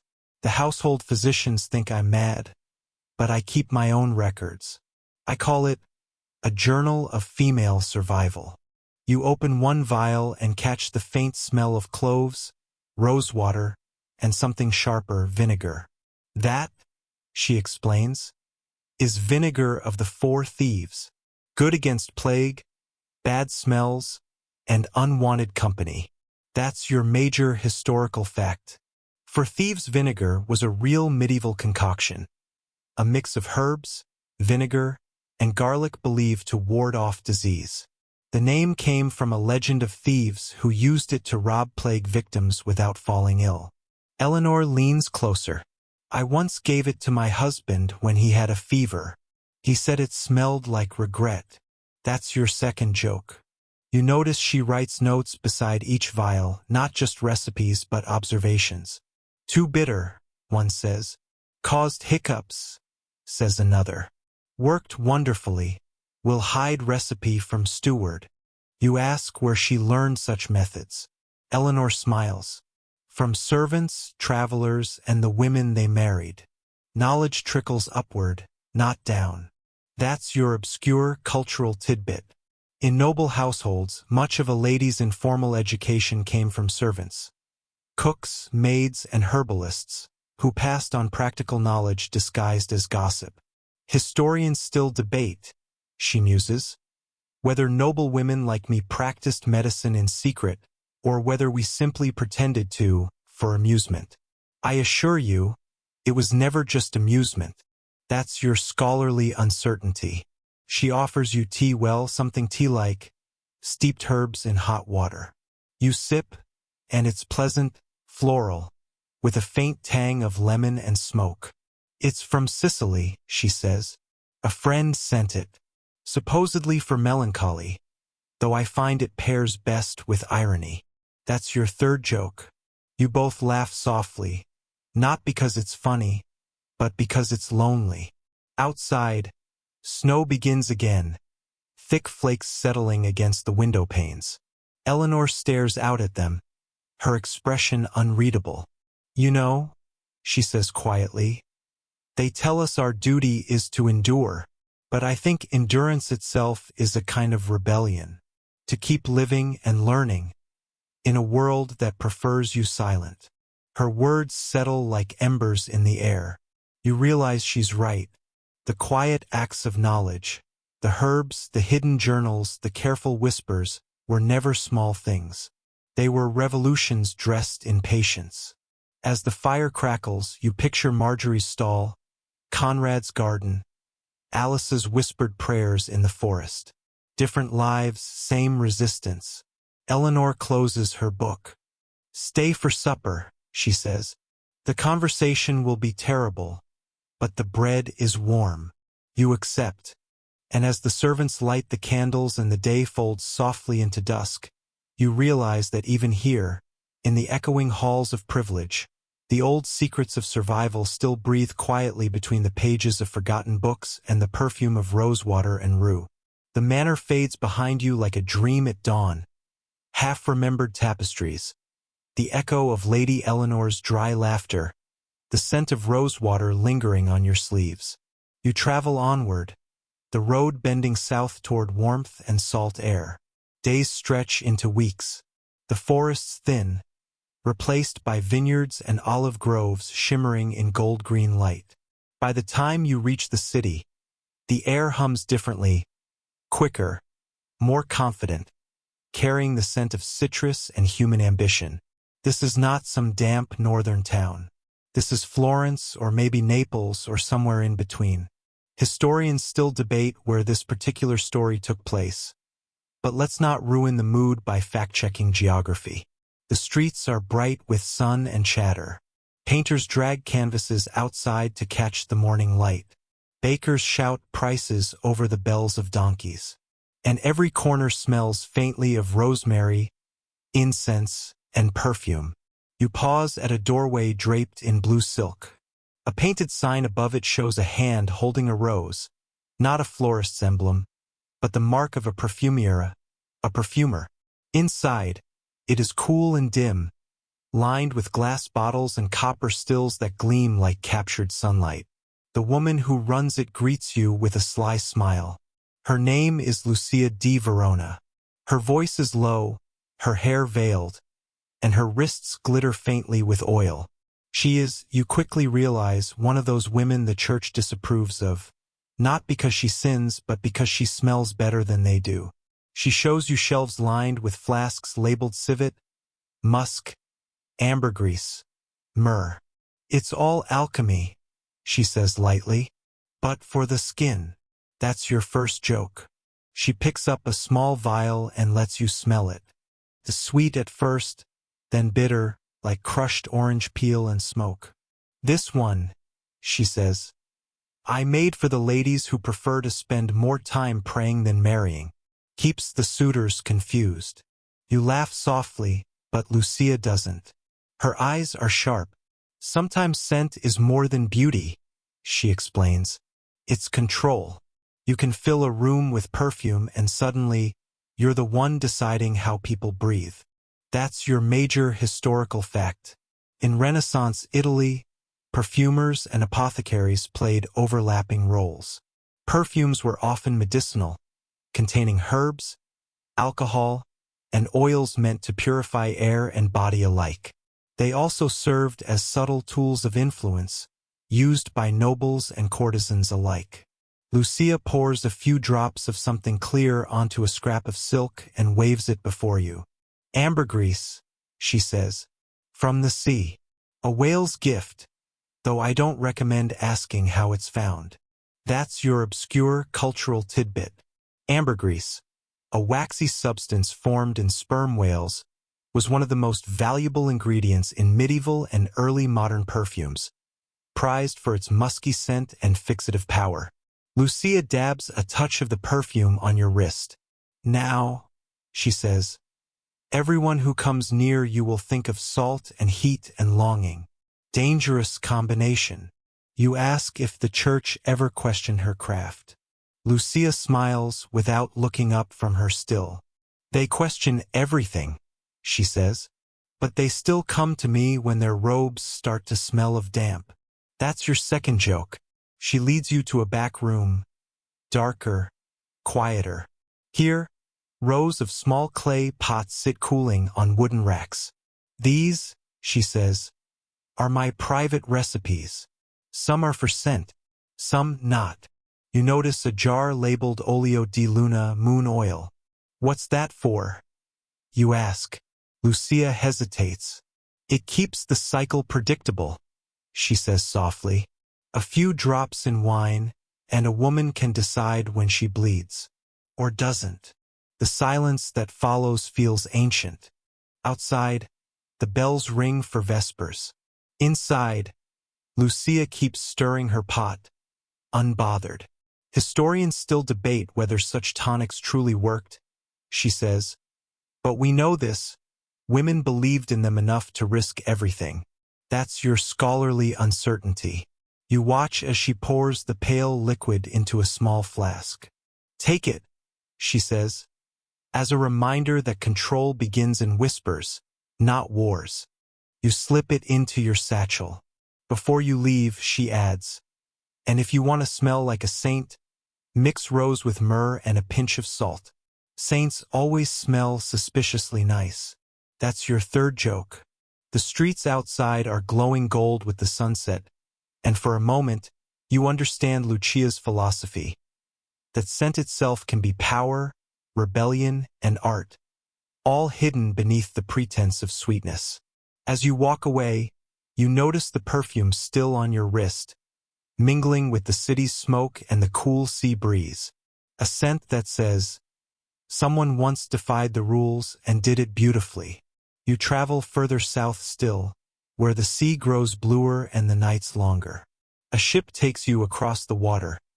Creaking masts, gulls screaming above, the horizon burning pink and silver. When you land, it's in a kingdom that speaks a dozen languages and prays in two directions. Sicily, crossroads of trade, religion, and rumor. The air here is different, heavy with orange blossom, olive oil, and spice. Everywhere you look, cultures mix. Arab domes beside Norman fortresses, Byzantine mosaics beside Latin inscriptions. You feel, for once, like history itself is arguing in the streets. You find lodging at an inn run by a widow named Fatima al-Qadiri, a scholar's daughter from Tunis who married a merchant and never quite forgave him for dying. She speaks several tongues, Arabic, Latin, Sicilian, and she switches between them with the ease of someone who knows words are their own kind of currency. At night, she sits by the fire, grinding herbs into powder, her fingers stained yellow from saffron. She notices you watching. "This," she says, "is for women who are tired of waiting for their bodies to obey." You raise an eyebrow. Fatima grins. "What? You thought only men learned alchemy? That's your first joke." She gestures to her mortar and pestle. "This mixture is called zarkin, made from pomegranate rind, alum, and mint. It cools the body, quiets the womb, and, if taken daily, keeps certain outcomes from happening." You realize she's describing a contraceptive recipe, one drawn from medieval Arabic medical texts. That's your major historical fact. Islamic physicians like Avicenna and Al-Razi documented numerous contraceptive and abortifacient recipes centuries before such knowledge reached Europe. Ingredients like pomegranate, acacia gum, and rue were commonly used. Fatima leans in conspiratorially. "Of course, the men who wrote those books said it was for women's health. But we knew better." That's your obscure cultural tidbit. In medieval Islamic medicine, women's health was often a polite category for texts that discreetly included reproductive control methods, veiled in medical terminology to avoid controversy. You ask if her customers are mostly women. She snorts softly. "Mostly, but sometimes men come too, pretending it's for their wives. You'd be amazed how nervous guilt smells." That's your second joke. The fire crackles. Shadows ripple against the walls. Fatima pulls out a small scroll and unrolls it. Delicate Arabic script, circles of ink showing ingredients, diagrams of the uterus like tiny flowers.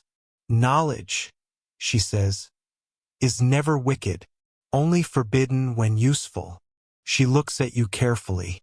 Historians still debate, she adds, whether these recipes truly worked, or if they worked because women believed they could. Faith itself is medicine sometimes. That's your scholarly uncertainty. You sit in silence for a moment, listening to the faint hum of the sea outside. The room smells of mint and ashes. Fatima hands you a clay cup filled with dark tea. "Drink," she says. "You look tired of learning so much truth. It tastes like earth and honey, grounding, quieting." She adds, "If you ever write about this, tell them we didn't live in ignorance. We lived in whispers, and whispers travel faster than swords." That's your third joke, though it lands like prophecy. Later, you climb to the roof of the inn. Below, the city glows, domes shining like shells, waves murmuring against the stone piers. You think about all the women whose hands have stirred, measured, mixed, and hidden the knowledge of their own bodies. And you realize something simple and a little heartbreaking. Every civilization invents birth control. What changes is only who gets to speak of it without fear. The night breeze carries the scent of mint and firewood, and you close your eyes, letting it lull you. Tomorrow you'll travel again. North, perhaps, toward the courts of queens who rule with rings on their fingers and secrets in their pockets. But for now, you rest beneath a foreign sky that feels, somehow, closer than home. Morning arrives with gulls crying and sunlight spilling like molten gold over tiled roofs. You leave Sicily behind, reluctantly, as one might leave a half-finished dream, and sail north, the wind snapping the sails and the air carrying the scent of salt, ink, and distance. By the time you reach France, winter is just beginning to creep across the hills. The vines are stripped bare, and the fields wear their muted browns and grays like old linen. You travel inland, toward a castle that seems half asleep beneath its frost-covered towers, the court of Queen Isabeau of Bavaria. Here, everything moves with a strange hush. The courtiers whisper instead of speak, and even the firelight seems to flicker cautiously, as if afraid of scandal. You, a traveler in borrowed wool and curiosity, slip quietly through corridors that smell of beeswax and anxiety. In the Queen's private chamber, the air is heavy with lavender. Servants move like ghosts, arranging silk pillows and setting small dishes of crushed herbs near the fire. The Queen herself sits by the window, a pale woman with eyes sharp enough to slice gossip in half. You notice her hands, covered in rings. She gestures to a lady-in-waiting, who brings a small box carved from ivory. Inside, dried petals, tiny glass bottles, and a strip of parchment filled with tiny Latin words. The lady-in-waiting explains softly, "Her Majesty's physician prescribed this to regulate the humors, and ensure the king's visits do not, shall we say, overburden her." You pretend not to notice the glance that passes between them. That's your major historical fact. During the late Middle Ages, royal women across Europe frequently consulted physicians and apothecaries for herbal remedies intended to balance humors, many of which functioned, whether intentionally or not, as contraceptives or abortifacients. Queen Isabeau leans back, studying you as though deciding whether you're the kind of person who keeps secrets. You travel, she says. Then you understand. Men like to call desire a duty. Women must call it strategy. That's your first joke, though it stings a little. She dips a finger into one of the small jars, a thick paste of honey and crushed seeds, and lets it dissolve into her tea. Fenugreek and rue, she says absently. Good for digestion. Also keeps the womb calm. The obscure cultural tidbit. Rue, known since antiquity as the herb of grace, was one of the most common ingredients in medieval birth control recipes. It was also used in religious rituals for purification, a contradiction the church politely ignored when convenient. You watch the Queen sip her tea, her lips leaving faint pink marks on the cup. She stares out the window, where the snow is beginning to fall. Historians still debate, she murmurs, whether I ruled at all or merely survived in the spaces between men's tempers. That's your scholarly uncertainty. The lady-in-waiting adds another log to the fire. The Queen laughs softly. They call me manipulative, she says. But what else can one be when the game is fixed? You smile, offering a small bow. She waves you away with a flick of her jeweled hand. Go, she says. See the kitchens. They tell the truth better than kings. So you do. Downstairs, the kitchen is a chaos of warmth and gossip. The smells of bread, onions, and cinnamon tangling in the air. A cook stirs a pot with one hand and gossips with the other. When she notices you, she grins. Hungry? Or just nosy? Both, you say. That's your second joke. She ladles you a bowl of pottage, steaming and fragrant. As you eat, she leans closer. You're traveling, right? Then here's a trick. Boil pennyroyal in milk and honey. Works faster than any priest's blessing. You raise your eyebrows. She laughs, wiping her hands on her apron. Oh, don't look shocked. We women share what men pretend not to hear. And as you sit there, surrounded by firelight and laughter, you realize something. In every castle, from Bavaria to Sicily, the walls whisper the same secret. Women exchanging quiet survival like recipes. When you step outside again, the snow has stopped, leaving the courtyard silent and soft. You can still taste the faint bitterness of rue on the air. By spring, you're in England, where the wind smells of wet earth and old oak. The roads are muddy, the inns drafty, and the ale tepid. But the people? Endlessly talkative. You find yourself in London, where merchants and bishops argue side by side, and the Thames carries both trade and gossip with equal efficiency.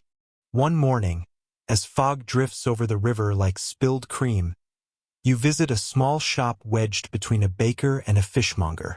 The sign above the door reads Mistress Elaine's Remedies and Charms. Inside, it smells of mint, vinegar, and wax. Shelves line the walls, filled with jars labeled Blessed Thistle, Wormwood, and Motherwort. Behind the counter stands Mistress Elaine herself, round-faced, sharp-eyed, and entirely unimpressed by your muddy boots. "You're not from here," she says immediately. "You admit you're not." "Good," she says. "Then you won't tell the magistrate I sell things that don't technically exist. That's your first joke." She gestures for you to follow her to the back of the shop, where a kettle steams gently over the hearth. "This one's for cramps," she says, stirring. "Or heartbreak. They're the same thing, really." You ask what else she sells. "Oh, all sorts. Love potions, sleeping tonics, and powders that make you sneeze if you've lied recently. But the one people whisper about," she lowers her voice, "is the drink that stops unwanted blessings." You understand immediately. That's your major historical fact. By the late medieval period, English wise women and midwives were frequently accused of witchcraft for providing herbal remedies that affected fertility. Yet their recipes often relied on legitimate medical knowledge passed down for generations. Mistress Elaine pulls down a jar of dried flowers, small, blue, and brittle. "Queen Anne's lace," she says. "It grows wild along the roads. Crush the seeds and drink them with wine after a man's foolishness. Nature's way of saying try again later." That's your obscure cultural tidbit.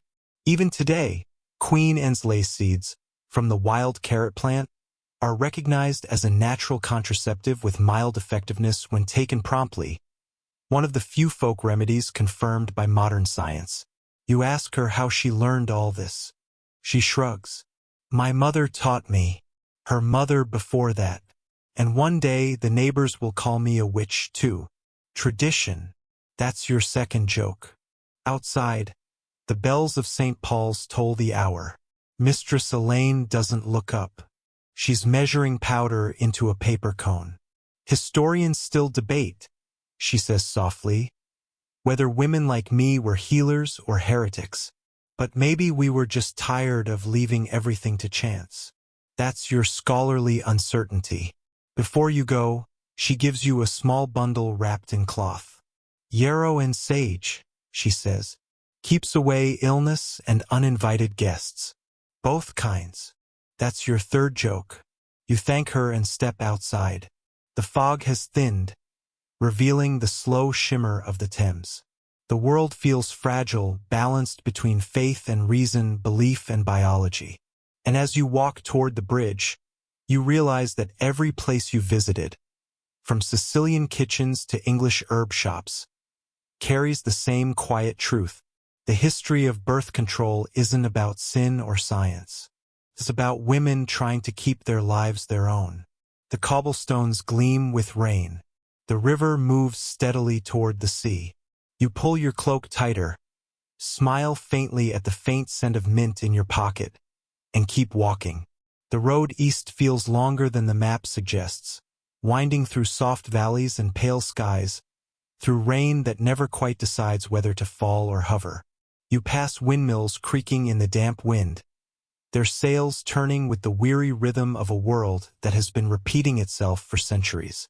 Eventually, you arrive in Bohemia, a land of rolling forests, stone monasteries, and hills that smell faintly of pine and smoke.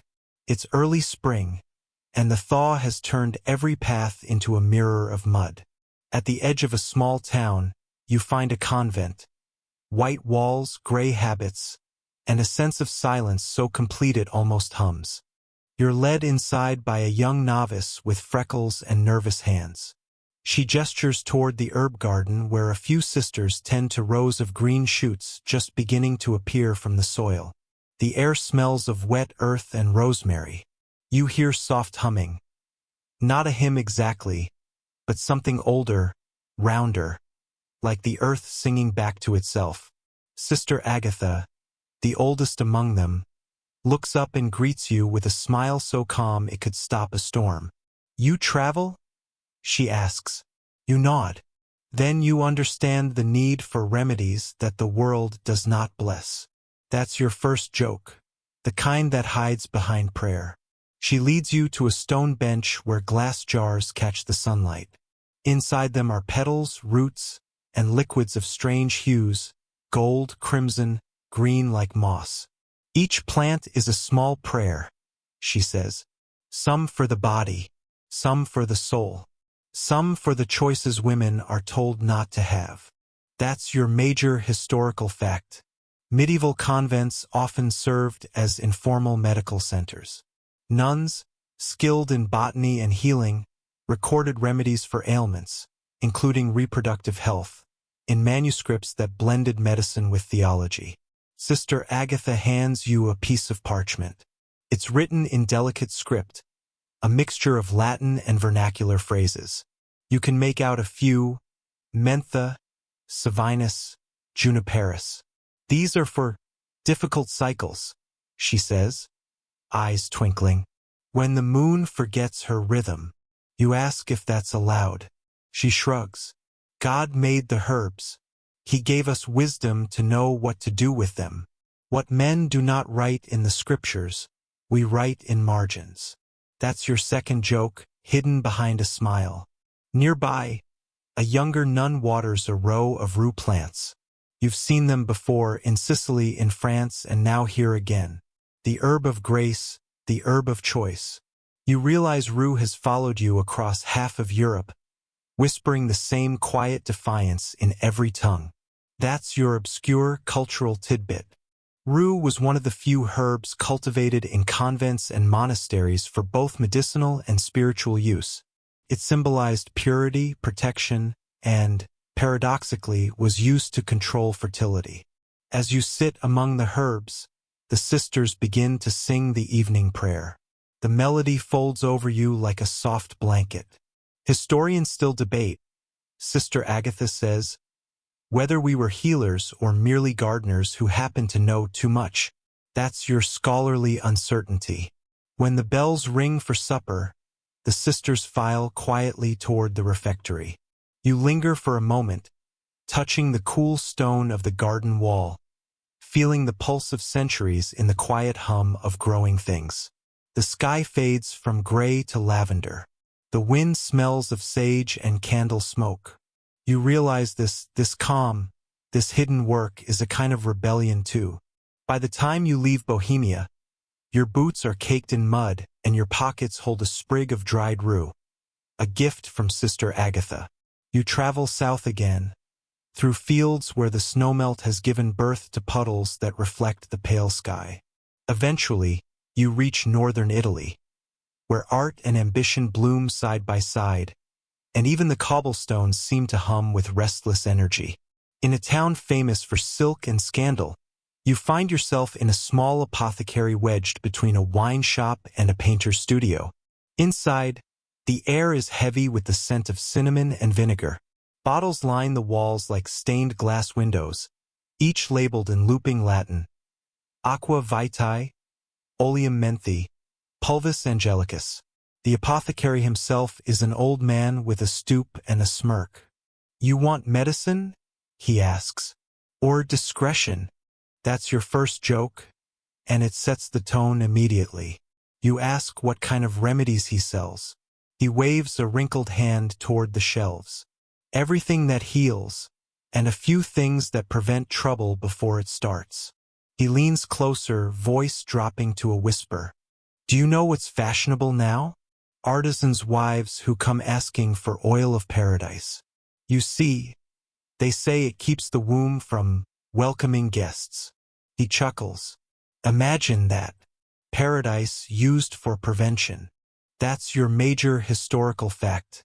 Oil of paradise, made from cardamom and grains of paradise, was one of several exotic spices used in medieval Italy for both culinary and contraceptive purposes, imported at great expense through Venetian trade routes.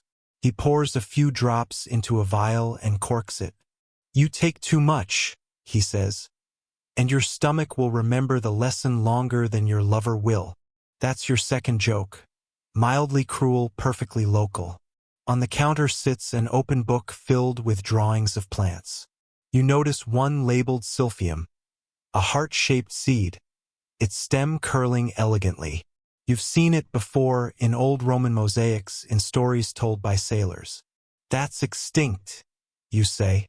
The apothecary nods sadly. "Yes, they say the last stalk was plucked for Emperor Nero himself. But we still dream of it. The perfect plant. The one that made desire harmless." That's your obscure cultural tidbit.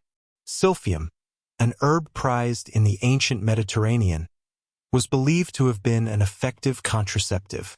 It was so valuable it was harvested to extinction sometime around the 1st century CE, a historical echo that still haunts herbal lore.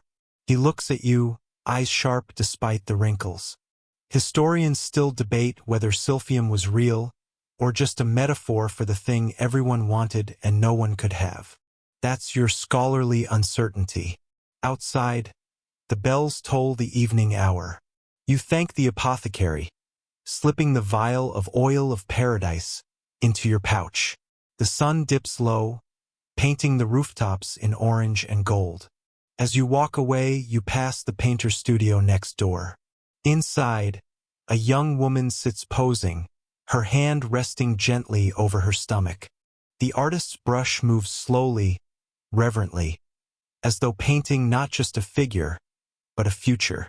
You realize then that every remedy, every whispered recipe, every herb boiled and crushed in secret, all of it came from the same desire, to choose what future one could bear. The streets glow with lamplight. You walk until the scent of the apothecary fades, until the sound of your footsteps blends into the murmuring of the city. Somewhere behind you, a window closes softly. Somewhere ahead, the moon rises, full and silver, over a world still learning the art of quiet resistance. You cross into Spain beneath skies that shimmer with both dust and divinity. The sun here does not merely shine, it rules. It stretches across the landscape like a monarch, gilding every stone, every leaf, every secret. You pass olive groves where the wind smells of salt and dry earth. In the distance, the faint curve of a minaret pierces the horizon, a reminder that this is no ordinary kingdom. This is Al-Andalus, where Islam, Christianity, and Judaism once coexisted, sometimes peacefully, often uneasily. Your boots tap softly against tiled streets as you enter a town known for its gardens and scholars. Granada, perhaps, or Cordoba, or a dream that resembles both. The air hums with the sound of water, fountains, channels, rivulets that cool the courtyards and the minds of poets.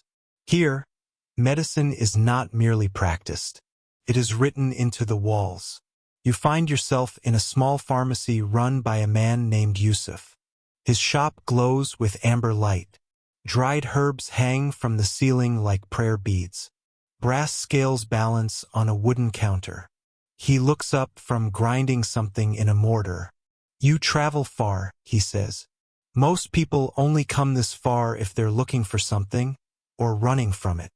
That's your first joke, disguised as hospitality. You tell him you're interested in old remedies, especially those whispered about more than written. He raises an eyebrow. "Ah, you mean the remedies for life that does not yet wish to arrive." He sets the mortar down and opens a thick, leather-bound book. The pages are covered in Arabic script, interlaced with Latin marginalia. "The Christians call these things sin," he says. "We call them medicine." That's your major historical fact. In medieval Islamic medicine, reproductive health was openly discussed. Texts by physicians like Avicenna, Ibn Sina, and Al-Razi included contraceptive recipes. often involving plant-based pessaries, oils, or timing methods, centuries before Western Europe dared to record such knowledge. He flips to a page showing a delicate drawing of a pomegranate. This fruit, he says, has two faces, one for fertility, one for prevention. Depends which part you use. The rind cools the womb, the seed warms it. Balance is everything. You smile. Sounds like marriage. He laughs. Exactly. Two halves of the same headache. That's your second joke, warmly shared. As he mixes ground pomegranate rind with myrrh and honey, he continues, "You see, it is not wicked to control the body. It is wicked to pretend the body does not speak." Outside, a call to prayer drifts through the window, soft and rhythmic. For a moment, it feels like the entire city is breathing in time. That's your obscure cultural tidbit. In Al-Andalus, women were known to visit midwives and herbalists who offered both fertility aids and contraceptives, often encoded in poetry, recipes, or astrology charts, a subtle language of survival passed down through families. Yusuf looks up as the call fades. Historians still debate, he says, whether the West forgot our knowledge or chose to forget it. That's your scholarly uncertainty, and you can feel the truth humming underneath it. You thank him and step back into the sunlit courtyard. The air smells of orange blossoms and faint spice. In the garden beyond, water dances down carved channels, glinting like liquid glass. You pause by a fig tree, watching its leaves sway. Somewhere behind you, Yusuf's voice calls out, "Remember, too much myrrh, and you'll sleep longer than you meant to." You smile to yourself. That's your third joke, tossed like a friendly warning from another age. You continue walking, the tiled streets shimmering ahead like a mirage of wisdom half remembered, half lost, yet still alive, in secret gardens and whispered prayers. Night falls over Spain like a silk veil, cool, slow, and perfumed with jasmine. You find yourself by the edge of a hill town, the whitewashed houses glowing faintly under the moonlight. Inside one of them lives Dona Isabella, a midwife known for her discretion and her sharp tongue. She greets you at the door with a candle and a look that says she already knows what you're here for. "You're not sick," she says. "You're curious." That's worse. That's your first joke, perfectly timed. The walls of her home are lined with shelves, jars, dried herbs, little sacks of powders. On the table sits a copper basin filled with something dark and fragrant. She dips her fingers in and lets the liquid drip back slowly. "Wine and pennyroyal," she says. "Smells nice, tastes worse. Works. Sometimes." That's your major historical fact. Pennyroyal, a herb of the mint family, was widely used throughout medieval Europe as a menstrual stimulant and abortifacient. It was effective in small doses and dangerously toxic in larger ones. She sets the basin aside and pulls out a bundle wrapped in cloth.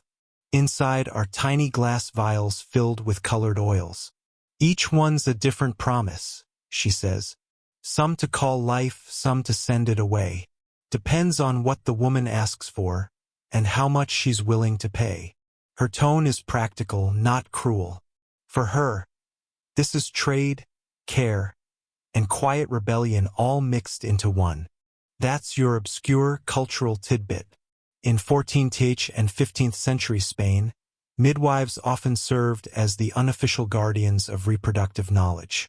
Though condemned by both church and crown, many operated with tacit approval in their communities, their expertise too valuable to lose. Isabella pours you a cup of herbal wine and sits opposite. "You know," she says, "they call me sinful for helping women, but when the bishop's maid came knocking last year, she didn't bring a confession, just a handful of silver." That's your second joke, wrapped in brutal honesty. You ask how she learned her craft. "My grandmother," she says. "She used to say every plant has two voices, one that heals, one that harms." You just have to listen long enough to tell which is which. She looks at you carefully. You don't strike me as someone who listens. You laugh because she's right. The candle flickers, shadows moving over her face like passing clouds. She leans back and says, almost wistfully, historians still debate whether we were witches or women who simply refused to let nature choose for us. That's your scholarly uncertainty, softly spoken and perfectly true. Outside, the night deepens. The town quiets. Somewhere a dog barks. Somewhere else a baby cries. A sound as old as the world itself. You stand to leave, thanking her. She waves a dismissive hand. Don't thank me, she says. Just don't drink the whole bottle at once. You'll end up in the next century. That's your third joke. A dark sparkle at the end of a long day. You step out into the narrow street. The air cool and alive with the scent of citrus and earth. Above, the stars seem impossibly close.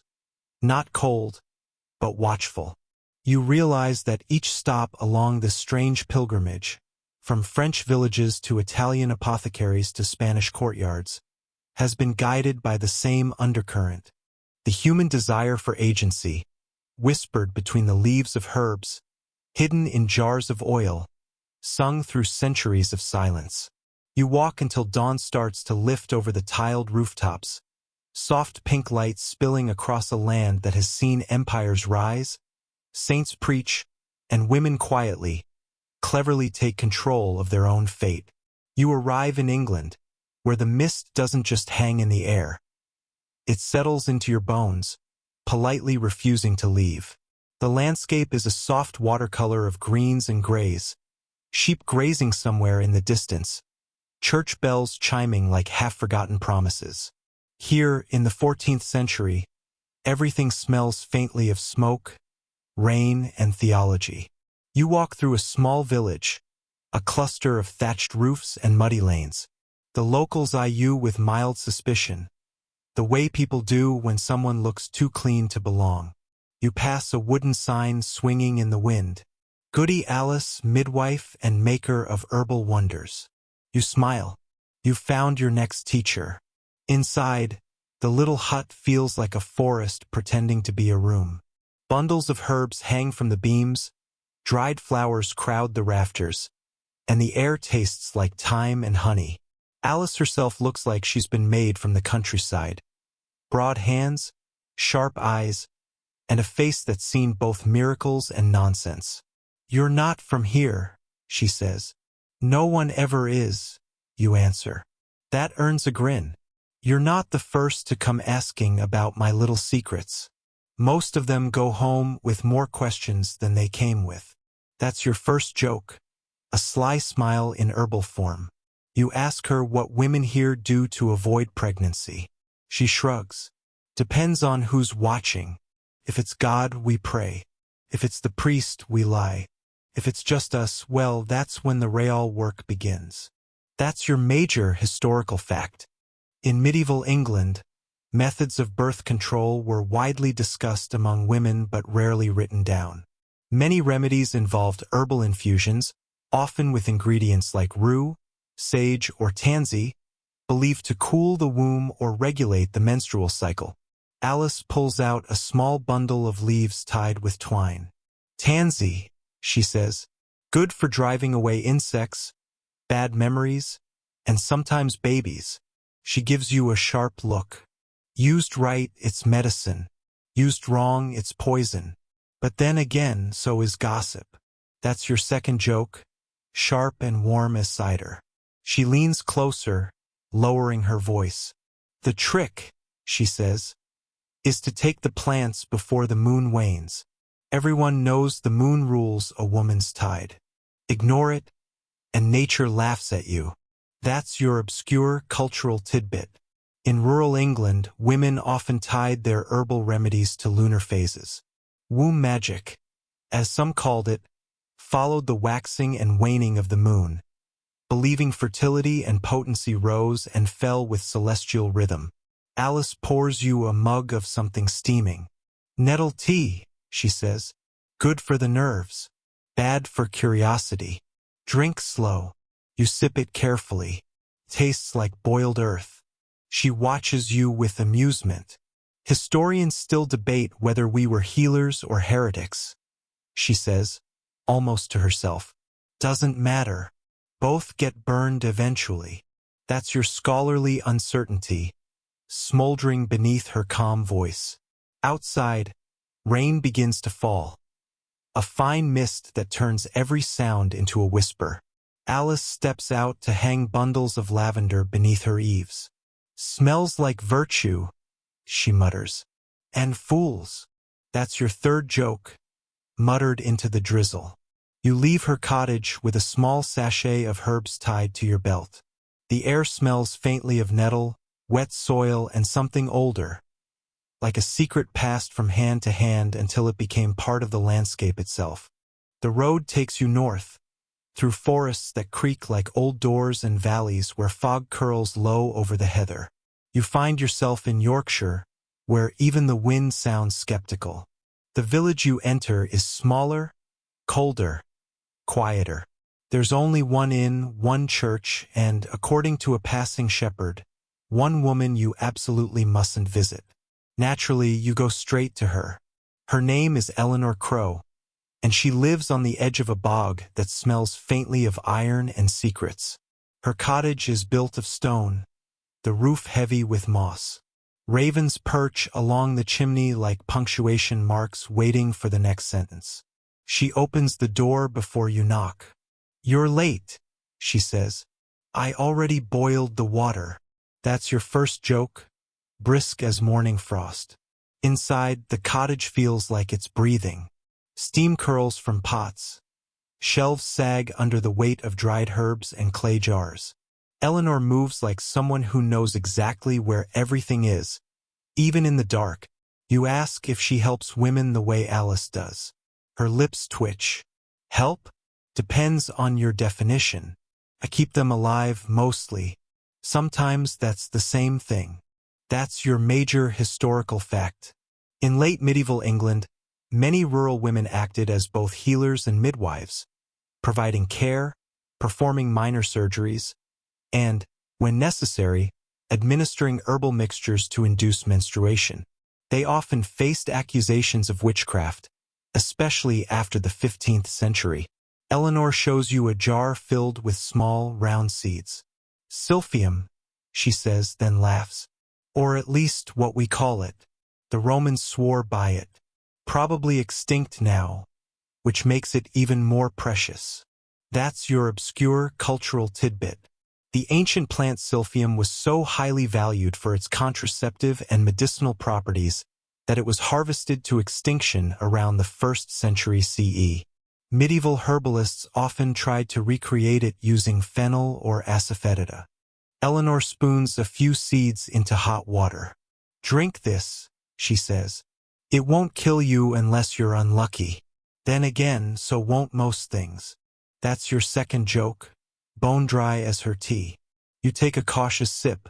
It's bitter, metallic, with a sharp edge that lingers. She watches you closely. You've seen the cities, she says. All their churches, their rules, their words. Up here, we still listen to the ground. She tells us what works. You ask if she fears the church. Fear? She says. No. Pity, maybe. They think every root in the earth is temptation. Outside, the wind howls through the bog, tugging at the walls like an old ghost. Historians still debate whether we were witches or doctors, she says, staring into the fire. But it's all the same in the end. Both bleed when they're cut. That's your scholarly uncertainty, heavy as the mist. Before you leave, she presses a small vial into your palm. For protection, she says. From what? You ask. She smiles faintly. From the men who write the history books. That's your third joke, though it feels more like a spell. You walk away through the marsh as the fog curls around your ankles. The vial clinks softly in your pocket. Somewhere behind you, Eleanor's ravens take flight, their dark wings flashing briefly against the pale sky.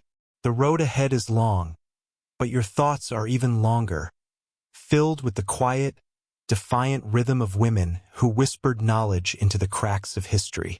And as the last light fades, you feel something curious, a sense that these stories are not fading. They're waiting, patient as seeds in winter, for someone to listen again. You wake to the sound of bells, not the cheerful jingle of a market morning, but the deep, rolling toll of a monastery bell, the kind that carries across fog and fields, through your chest and into your ribs like a slow heartbeat. The monastery sits at the edge of a forest in northern France, where stone walls meet the smell of wet hay and candle wax. You walk along the gravel path, and your boots crunch softly, like punctuation marks in a prayer that never ends. Inside, the monks move quietly. Their robes whisper as they pass. One stops beside you, a tall man with a kind face and ink-stained fingers. "Brother Martin," he says, bowing slightly, "keeper of the infirmary, and also, apparently, the most discreet man within 20 leagues. He leads you through a narrow hallway lined with candles and hanging herbs. The air smells like rosemary, beeswax, and something faintly burnt.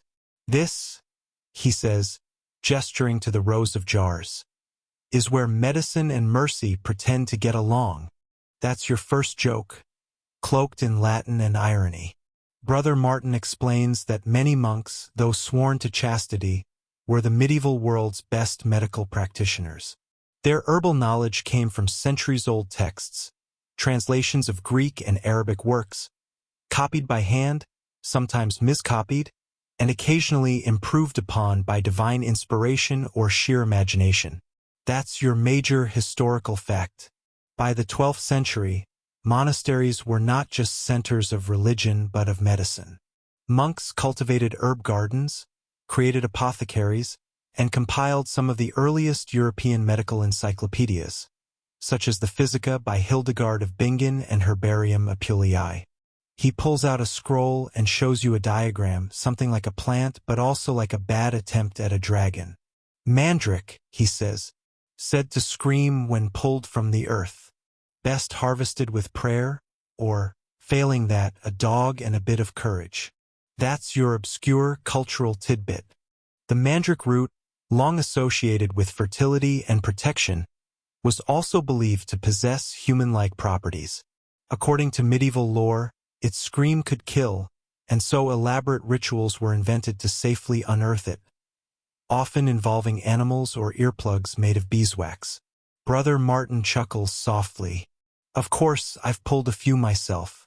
Never heard a peep." He glances around before adding, "But I've heard plenty from the abbess down the road who wanted one." That's your second joke, delicate as incense smoke. You look around at shelves of powders, oils, and tinctures. "What's this one?" you ask, pointing at a vial filled with gold-colored liquid. "Saint's oil," he replies, "supposed to promote chastity." He pauses, then sighs. No one's quite sure whether you drink it or wear it, which may explain its limited success. The monastery door creaks open. A young nun enters, cheeks flushed from the cold. She carries a basket of herbs. "Rue," she says. "The sisters say it helps with fever." Martin's face softens. "And other things," he murmurs, quietly enough that only you catch it. That's when you realize, while the church preached abstinence, the people within its walls were human, and humanity tends to negotiate with rules, not obey them. Historians still debate whether monastic medicine truly helped people. Brother Martin says as he hands you a cup of warm honey wine. But perhaps it didn't have to. Sometimes the ritual was enough. The smell, the care, the illusion of order. That's your scholarly uncertainty, as gentle as his smile. You leave the monastery at dusk. The bells toll again, long and low, and for a moment you think you hear a second sound beneath them. A faint echo, almost like laughter. Maybe it's the wind through the herbs. Or maybe it's the sound of all those monks realizing that chastity and curiosity don't mix well. That's your third joke, drifting off into the twilight. You walk on, the sky fading from pewter to indigo. The forest ahead looks darker than before, as if it knows you've been learning too much. You pull your cloak tighter and keep walking. The night hums like a secret. Morning comes slowly, pale and gray, like someone forgot to paint the sun. You find yourself near Salerno, southern Italy, a place once called the cradle of European medicine. It's warmer here. The air smells like citrus and salt, and for the first time in weeks you hear gulls instead of bells. The city hums with life, merchants shouting, donkeys braying, and the rhythmic clang of metal from the port. You walk through narrow streets until you reach a building with faded frescoes and an open archway. Above it, carved in stone, Scuola Medica Salernitana. This, you realize, is not just a school, it's where medieval medicine dared to think. A young scholar in a dark blue robe greets you. His name is Pietro, though he insists it's spelled properly with pride and accent. He's got the look of a man who reads too much and eats too little.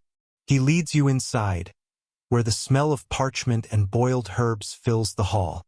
Students copy diagrams, murmur prayers, and argue softly about humors, those ancient bodily fluids that supposedly decide whether you're happy, sad, or just annoyingly phlegmatic. That's your major historical fact. Founded in the 9th or 10th century, the Scuola Medica Salernitana was Europe's first medical school, welcoming both men and women. It blended Greek, Arabic, and Jewish knowledge, creating a synthesis that would later shape Renaissance medicine. You spot a woman lecturing near the front, confident, composed, with ink on her fingers and a glint in her eyes. Pietro whispers reverently, "That's Trocula of Salerno. You've heard the name." Even centuries later, it still echoes. Trocula, the legendary physician who wrote De Mulierem Passionibus, a treatise on women's health that dared to describe birth, menstruation, and yes, contraception in astonishing detail. That's your obscure cultural tidbit. Trocula's works, though widely copied, were later rewritten and sometimes attributed to men. Her authorship remains debated, but her influence shaped gynecological understanding for centuries. She notices you lingering. "You're not a student," she says, eyebrow arched. "Just curious," you reply. Her lips curve. That's how all learning begins, and most trouble too. That's your first joke, wrapped in wisdom. You sit quietly as she explains how women used mixtures of herbs, oils, and even animal fats to regulate fertility. Her tone is clinical but gentle, never shaming, never fearful. "Nature," she says, "is not moral. Only men are." That earns a few nervous laughs from her audience. Later, you find her in the courtyard tending to a small garden. Lemon trees sway above her, their leaves glowing like polished glass. She hands you a sprig of mint. "Smell this." Keeps the mind clear, the body calm. Helps you forget who you shouldn't think about. That's your second joke, minty fresh. She pauses, watching the sea. "Historians still debate whether I existed at all," she says softly. "But perhaps that's the point. Women's names don't survive as easily as their work." That's your scholarly uncertainty, carried on the wind. As you prepare to leave, she waves you off with a smile. "Tell them," she says, "not all knowledge came from priests or kings. Some came from hands that healed quietly." You walk back toward the city gates. The sun dips low, painting the walls gold. You can still hear her voice echoing faintly behind you, a sound between memory and myth. And as you pass a group of apprentices debating the humors again, you can't help but smile. One of them says, "But surely melancholy cannot come from bile alone." Another replies, "Then you've never met my mother-in-law." That's your third joke, buried in scholastic debate. You walk toward the harbor as the sky turns coral and smoke. A ship waits in the distance, its sails catching the last light. You don't know where it's headed next. Perhaps Constantinople, perhaps nowhere, but you feel a strange calm. The story is unfolding slowly now, like parchment unrolling after centuries in the dark. Every step you take feels like brushing dust from another forgotten page. And as night returns, you realize something simple but profound. History doesn't whisper through time. It hums, softly, waiting for those willing to listen long enough to hear it. The wind carries salt and spice. You've crossed the sea, or perhaps time itself, and you're now in Constantinople, the city that once held the world together with gold, parchment, and prayer. The first thing you notice is color. The second is sound. The third is the smell of crushed roses and smoke. Domes glitter above marble streets. Market stalls overflow with saffron, glass beads, silks from China, papyrus from Egypt. Languages tangle in the air, Greek, Arabic, Persian, Latin, all jostling for meaning like eager traders. You walk along the Misi, the grand boulevard, past a fountain where children splash and women gossip. But you're not here for the markets or mosaics. You've come for what Constantinople guards best. Its libraries. A scribe in a crimson robe leads you to a building shaded by cypress trees. Inside, the walls are lined with scrolls, thousands of them, smelling faintly of oil and time. This is where the remnants of ancient knowledge survived the fall of empires. That's your major historical fact. While Western Europe endured centuries of instability after Rome's fall, Byzantium preserved and copied Greek scientific and philosophical texts, works by Galen, Hippocrates, Aristotle. These manuscripts later became the foundation for both Islamic and Western Renaissance learning. You watch as scholars dip their quills in ink made from soot and vinegar. Their movements are methodical, almost holy. Each letter, each stroke, is an act of defiance against forgetting. A man in his 50s, bearded and sharp-eyed, notices your curiosity. He introduces himself as John Philoponus, a philosopher and critic of Aristotle known, he says, for getting into productive trouble. That's your first joke, and it's true enough. He unrolls a scroll and taps the edge thoughtfully. See, he says, they told us motion cannot exist without a mover. But I say the object carries the motion within itself. You blink. He's just described inertia centuries before Newton. That's your obscure cultural tidbit. Proof that even in the 6th century, Byzantine thinkers were pushing boundaries that Europe wouldn't catch up to for another millennium. He leads you to a corner where glass jars glimmer with strange liquids, herbal tinctures, powders, preserved roots. These, he explains, come from Syria and Egypt. Our physicians are still learning from the Arabs as they from the Greeks. Knowledge travels faster than armies, my friend. That's your second joke, though it hits with truth. He shows you a medical manuscript, illustrations of human anatomy, not perfect but brave in their attempt to understand the body as more than a vessel for sin. You notice something odd in the margins. Doodles of angels, snakes, and small animals in hats. Philoponus shrugs. Even scribes get bored. That's your third joke, soft as parchment dust. As dusk settles, the lamps are lit one by one. Their glow spreads across the scrolls like warm honey. You stand there for a long while, realizing that every flame in this room is borrowed, from minds that refuse to stay dark. When you finally step outside, Constantinople hums with evening life. Minarets and church towers share the skyline. Voices call to prayer and supper.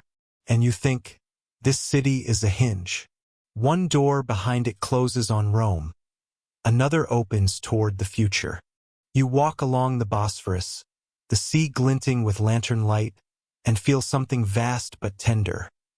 A sense that humanity's story isn't a line at all, but a braid. Threads cross, colors merge, and sometimes, just sometimes, the pattern makes sense. By the time you wake, The call to prayer is echoing across the desert. You're in Baghdad, the 9th century, the heart of the Islamic Golden Age, when science, art, and faith held hands under an endless blue sky. The city smells of cardamom and ink. Caravans rattle past you, loaded with papyrus and spices. You hear laughter, debate, poetry, and the ringing of copper bowls from the markets. But above it all towers a circular building gleaming white in the morning sun. The Beit al-Hikmah, the House of Wisdom. You step inside, and it feels like stepping into the mind of civilization itself. That's your major historical fact. Founded under Caliph al-Ma'mun, the House of Wisdom was a great translation and research center where scholars of all faiths, Muslim, Christian, Jewish, and Zoroastrian, worked together to preserve and expand ancient knowledge. Here, Greek, Persian, and Indian works were translated into Arabic, sparking revolutions in mathematics, astronomy, and medicine. A man in a white robe greets you. His name is Hunayn ibn Ishaq, the great translator of Galen and Hippocrates. He speaks softly, but his words have the precision of a surgeon's scalpel. I do not simply translate, he says, adjusting his spectacles. I interpret. A bad translation is like a poor physician. It can kill. That's your first joke, laced with linguistic pride. He guides you through the vast hall, where tables are piled high with manuscripts. Scholars argue in Arabic and Greek. Others sketch diagrams of the stars. You spot a young astronomer adjusting a bronze astrolabe, muttering about the movements of Saturn. Hunayn gestures to another scholar, Al-Razi, known in the West as Razes. He's examining flasks of colored liquid, frowning. Medicine, Al-Razi says without looking up, is simply chemistry that hasn't given up. That's your second joke, prophetic in its irony. Hunayn explains that they are compiling a massive encyclopedia of medical practice, one that will one day reach across continents. They're testing remedies, distilling alcohol, cataloging fevers, dissecting ethics as keenly as the body. In these halls, knowledge isn't hoarded, it's shared. That's your obscure cultural tidbit. The Islamic Golden Age introduced systematic experimentation to medicine and chemistry, centuries before Europe adopted it. Hospitals, by Maristans, were open to all, free of charge, and records of patient cases were carefully kept. Precursors to modern clinical documentation. You wander deeper into the House of Wisdom and find a courtyard filled with water channels and fruit trees. The air is cool and humming with quiet discussion. One scholar says, if God created reason, then surely using it is an act of faith. Another replies, then my wife is the most faithful of all. She never stops reasoning with me. That's your third joke, tucked between theology and domestic life. As the sun begins to set, Hunayn closes a manuscript and sighs. Someday, he says, these books will scatter. War, fire, neglect, they come for all things. But if one page survives, one mind remembers, that will be enough. That's your scholarly uncertainty, a truth too fragile and too eternal. You leave the House of Wisdom under a violet sky. Behind you, lamps flicker on, one by one, across Baghdad. It looks like the stars have descended to live among men. You think of Byzantium's parchment, of Salerno's herbs, of the monastery's bells. All of them threads, woven, torn, rewoven again. The knowledge that survives isn't the loudest or the purest. It's the most loved. And as you stand on the Tigris Bridge, the breeze warm and steady, you realize you've been following not just history's timeline, but its pulse. A rhythm older than kingdoms and far more human. The year is somewhere in the late 13th century. You're back in Europe, though it feels like you've stepped into the attic of time itself. The monasteries are quieter now. The parchment smells of dust and sleep. But beyond these cloisters, out in the cities, the world is stirring again. You find yourself in Paris, walking through narrow streets that twist like old sentences. There's chatter, the clatter of hooves, the smell of baking bread and burning tallow. Students swarm through the Latin Quarter, clutching books, arguing about logic, theology, and the finer points of Aristotle's beard. At the heart of it all stands a new kind of institution, the university. The word feels modern, but it's older than it sounds. The University of Paris, like Bologna and Oxford, is taking shape, loosely organized chaos, equal parts devotion and rebellion. That's your major historical fact. By the 13th century, Europe's first universities were emerging, Paris for theology, Bologna for law, Salerno for medicine, and Oxford for philosophy. They became the engines of intellectual life, shaping Europe's slow reawakening from the medieval sleep. You follow a young scholar named Thomas. Not that Thomas, though you'll meet him soon enough. He's broke, brilliant, and perpetually covered in candle soot. His roommate hasn't paid rent in months, an eternal academic truth. And tonight they're late for a disputation. You duck into a cold stone hall where dozens of scholars sit under flickering torchlight. At the front stands Thomas Aquinas, broad-faced and serene, delivering a lecture that sounds like a prayer stitched to a math equation. Faith and reason, he says, are not enemies. They are twin wings upon which the soul ascends to truth. That's your obscure cultural tidbit. Aquinas helped fuse Aristotelian philosophy with Christian doctrine, shaping centuries of Western thought. His ideas became the backbone of scholasticism, a method of structured debate that sought to reconcile revelation and logic. Someone in the audience mutters, "Faith has wings, but my wallet doesn't." That's your first joke whispered through time. The debate rolls on. Aristotle's texts, recently translated from Arabic, are dissected line by line.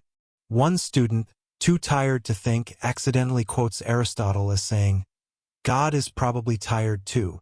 The hall erupts in laughter. That's your second joke, and it feels exactly like every classroom you've ever known. Outside, snow begins to fall. The lamps glow amber in the frost. Thomas walks home with you, speaking softly. "The more I learn," he says, "the more I see how much we've forgotten. The Greeks, the Arabs, the Hebrews, they all built the ladders we climb. Perhaps truth belongs to no one. Perhaps it only visits." That's your scholarly uncertainty, and a gentle one. Later that night, you lie awake in a rented attic room, listening to church bells. You think of Baghdad's courtyards and Constantinople's scribes.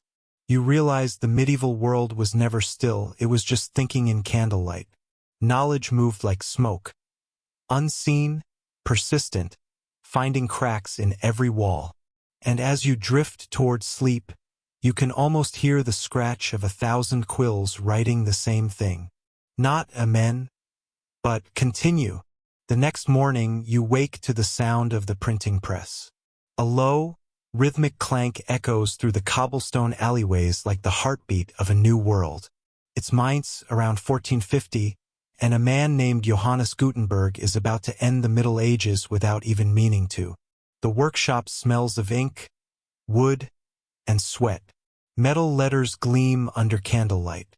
Apprentices move quickly, inking the movable type, pressing pages, hanging them to dry. That's your major historical fact.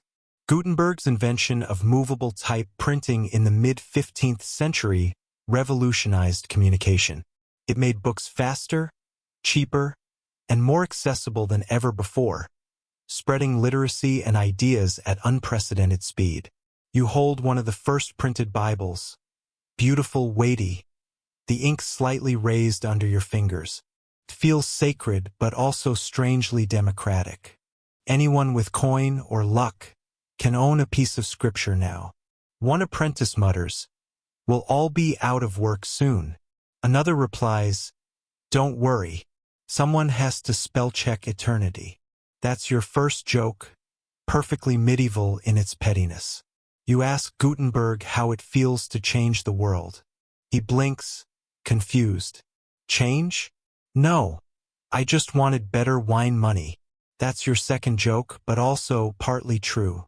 In the corner, a scholar in a worn robe reads aloud from a freshly printed book. He stumbles over the Latin, shakes his head, and mutters, "Even the devil couldn't cause this many typos." The apprentices laugh, but quietly they've all thought the same thing. That's your third joke, and it smells faintly of ink and regret. Your obscure cultural tidbit. Before printing, every book had to be copied by hand, taking months or even years. After Gutenberg, Europe's book output exploded, from a few thousand manuscripts to millions of printed works within decades. Knowledge became reproducible. Outside, snow flurries drift across the rooftops. The bells of Mainz toll softly as Gutenberg locks up for the night.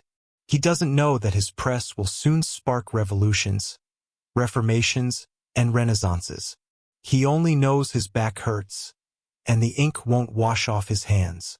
As you walk away, you glance back through the frosted window.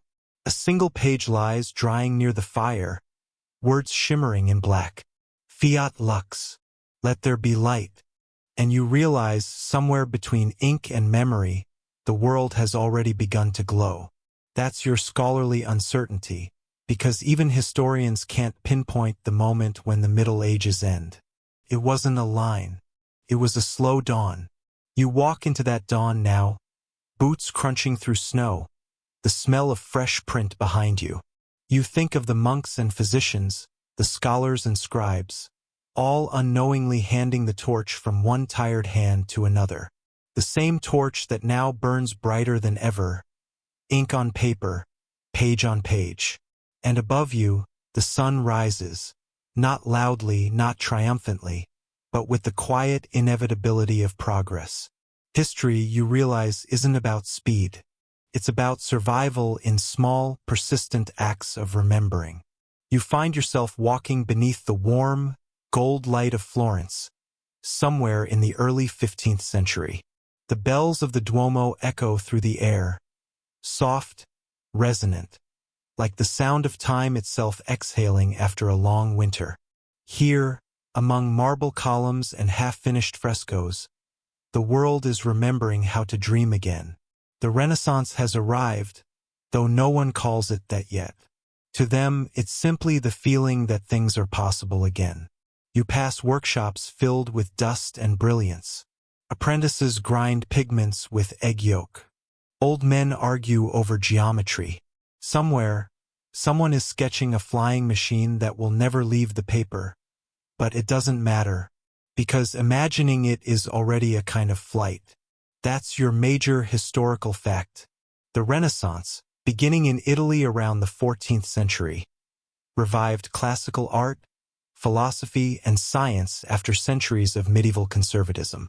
It celebrated human potential, curiosity, and the rediscovery of Greco-Roman ideals. And you feel it walking through these streets, the hum of humanism under every cobblestone. Man is no longer just dust. He is measure.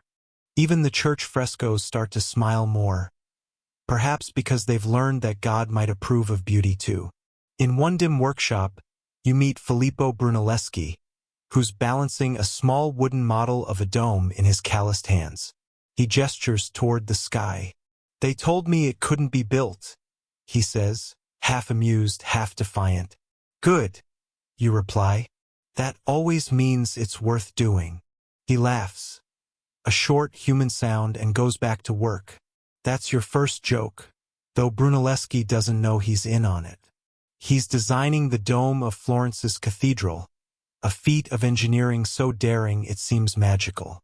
No scaffolding, no modern machines, just ropes, pulleys, and an imagination big enough to lift stone. Your obscure cultural tidbit. To lift the heavy materials, Brunelleschi invented an ingenious hoisting machine that could reverse direction using oxen power, a design so advanced that Leonardo da Vinci later studied it for his own mechanical sketches. You stroll past a group of painters debating perspective. One of them, young, full of arrogance and coffee. Claims he can make a flat wall look infinite. You raise an eyebrow. Infinite, you say? He nods. Just wait till I figure out vanishing points. That's your second joke, hiding in plain sight just like all art does. Later, as you sip wine near the Arno, the city glows under lantern light. The air feels electric but calm. You overhear a philosopher murmuring that man is the center of the universe. Another corrects him. No, man is the mirror of the universe. They clink glasses. Both are right in their own way. That's your scholarly uncertainty, because even now, historians still argue what truly sparked the Renaissance. Was it wealth? Trade? The Black Death's strange rebirth of labor value? Or was it simply a collective sigh from humanity after too much darkness? You watch as a child runs past, holding a wooden toy horse. Behind him, a painter studies the way the sunlight hits his face, trying to trap the divine in brushstrokes. The city seems to breathe with you. You realize that art is not just decoration. It's memory translated into color. It's how humans insist they were here. And as the night deepens, Florence hums like a dream too beautiful to end. You walk back to your small inn, where candlelight dances on cracked plaster walls. Outside, someone strums a lute. Inside, the ink in your notebook begins to dry. It feels like the whole world is signing its name again. The morning sun spills across the Florentine countryside, warm and lazy. You wake to the sound of bells and a rooster that clearly doesn't care about sleeping historians. In a nearby villa, Leonardo da Vinci is sketching in a frenzy birds, bones, flowers, machines. He's already 30 thoughts ahead of himself, and you just got out of bed. You walk in quietly, careful not to disturb the hurricane of genius. Leonardo doesn't look up. He's dissecting a frog while humming a hymn. You glance at the notes beside him. Sketches of pulleys, wings, muscles, rivers. It's a universe contained in ink and curiosity. That's your major historical fact. Leonardo da Vinci, born in 1452, embodied the Renaissance ideal of the universal man. Painter, engineer, anatomist, and dreamer. His notebooks contain thousands of pages blending art and science in ways the world wouldn't fully understand for centuries.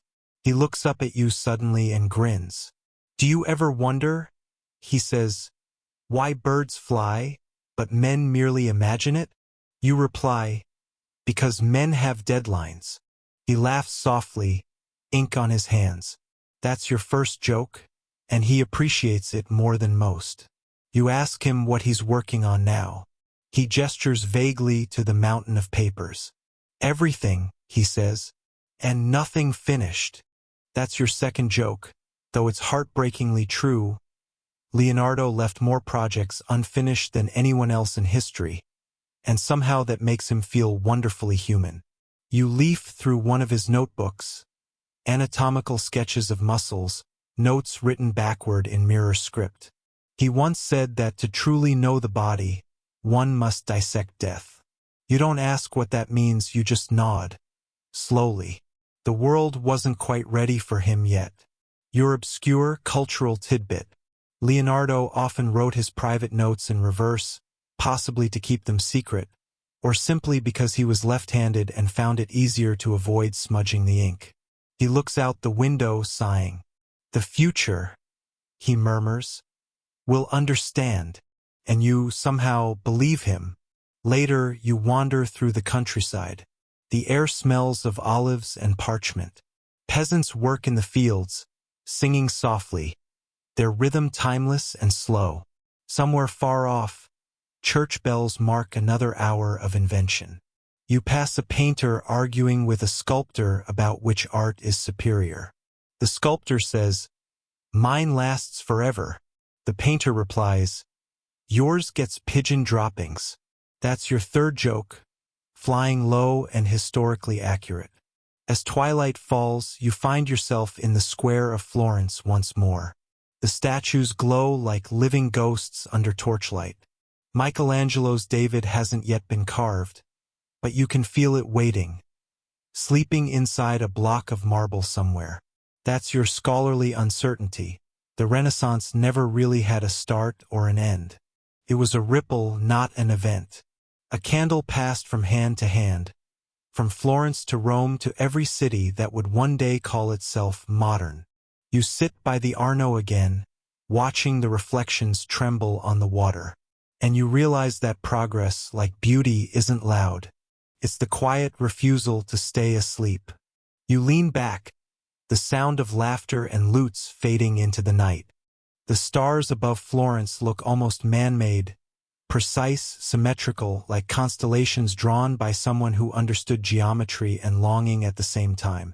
And as you close your eyes, the city whispers, "Don't forget us when you wake."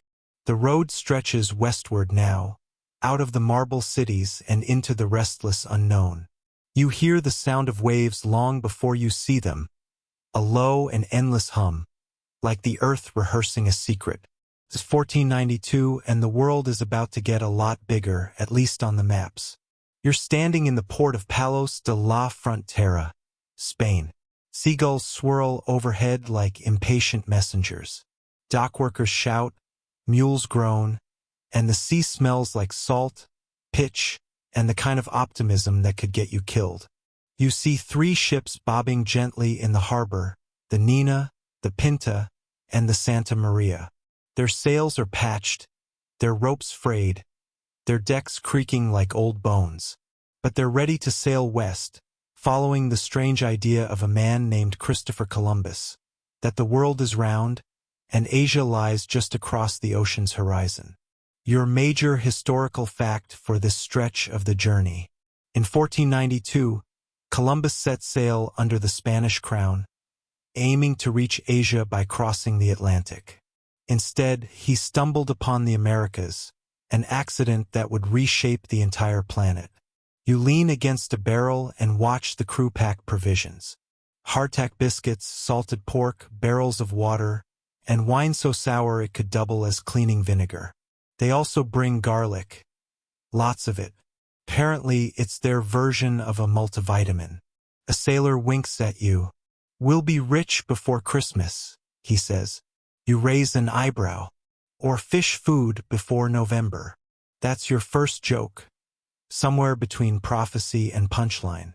As the ships drift from shore, you can't help but think how utterly terrifying the open ocean must have been then. No GPS, no engines, no way of knowing when or if you'd ever see land again. Just faith, stars, and a few inaccurate maps. Your obscure cultural tidbit. Some sailors on these early voyages believed that if they sailed too far, they might reach a boiling sea, or worse, encounter monstrous sea creatures that would devour the ship whole. To calm their nerves, captains sometimes promised an extra ration of wine whenever morale sank. Science and spirits always sailing side by side. You follow the sound of creaking timbers and gulls until the port disappears behind you. The horizon turns gold. The ships tilt and sway as if bowing to the adventure ahead. Weeks pass. The ocean becomes a language you start to understand. Its moods, its rhythms, its cruel jokes. You begin to notice how silence grows heavier when hope runs thin. One night, Columbus stands on deck, staring at the horizon. He murmurs something to himself. You catch only a fragment. The map will remember. That's your scholarly uncertainty, because historians still debate whether Columbus knew, suspected, or guessed at what he'd find. Was he driven by knowledge, or by luck disguised as destiny? When land finally appears, small, green, and sunlit, it's like the world takes a breath. You feel it in your chest, that trembling awe that always follows discovery. A sailor drops to his knees, sobbing. Another starts singing. Columbus, though, just stares, already thinking of the next voyage. You look back at the vastness of the sea and realize the age of discovery wasn't really about finding new worlds. It was about making the old ones suddenly feel too small. That's your second joke, if you can call something that true a joke. As night falls, the waves settle into their slow breathing again. You rest your head against a coil of rope, eyes half closed, listening to the creak of wood and the sigh of wind. The stars glitter like compass points, each one whispering. You have no idea what comes next. You wake to the sound of drums. It's not the rhythmic drumming of sailors now, but of another world. One made of forests, rivers, and people who have been here since before maps had names. The scene has shifted. You're standing on the edge of a Caribbean island, where the air is sweet and heavy, and parrots cry out from the trees like gossiping angels. Columbus and his crew step ashore, planting a flag that flutters awkwardly in the humid breeze. You stand apart, quiet, watching two worlds touch for the first time, and not realizing yet how much would follow from this single gesture. Your major historical fact: Columbus's landing in the Americas in 1492 marked the beginning of European exploration and colonization in the New World, forever altering the lives of the indigenous peoples who already inhabited these lands. The islanders watch curiously as the sailors stumble through sand and self-importance. Columbus, smiling with missionary zeal, gestures at the sky as if he owns that too. You sigh softly. Conquest always begins politely. One sailor points at a pineapple. He's never seen one before.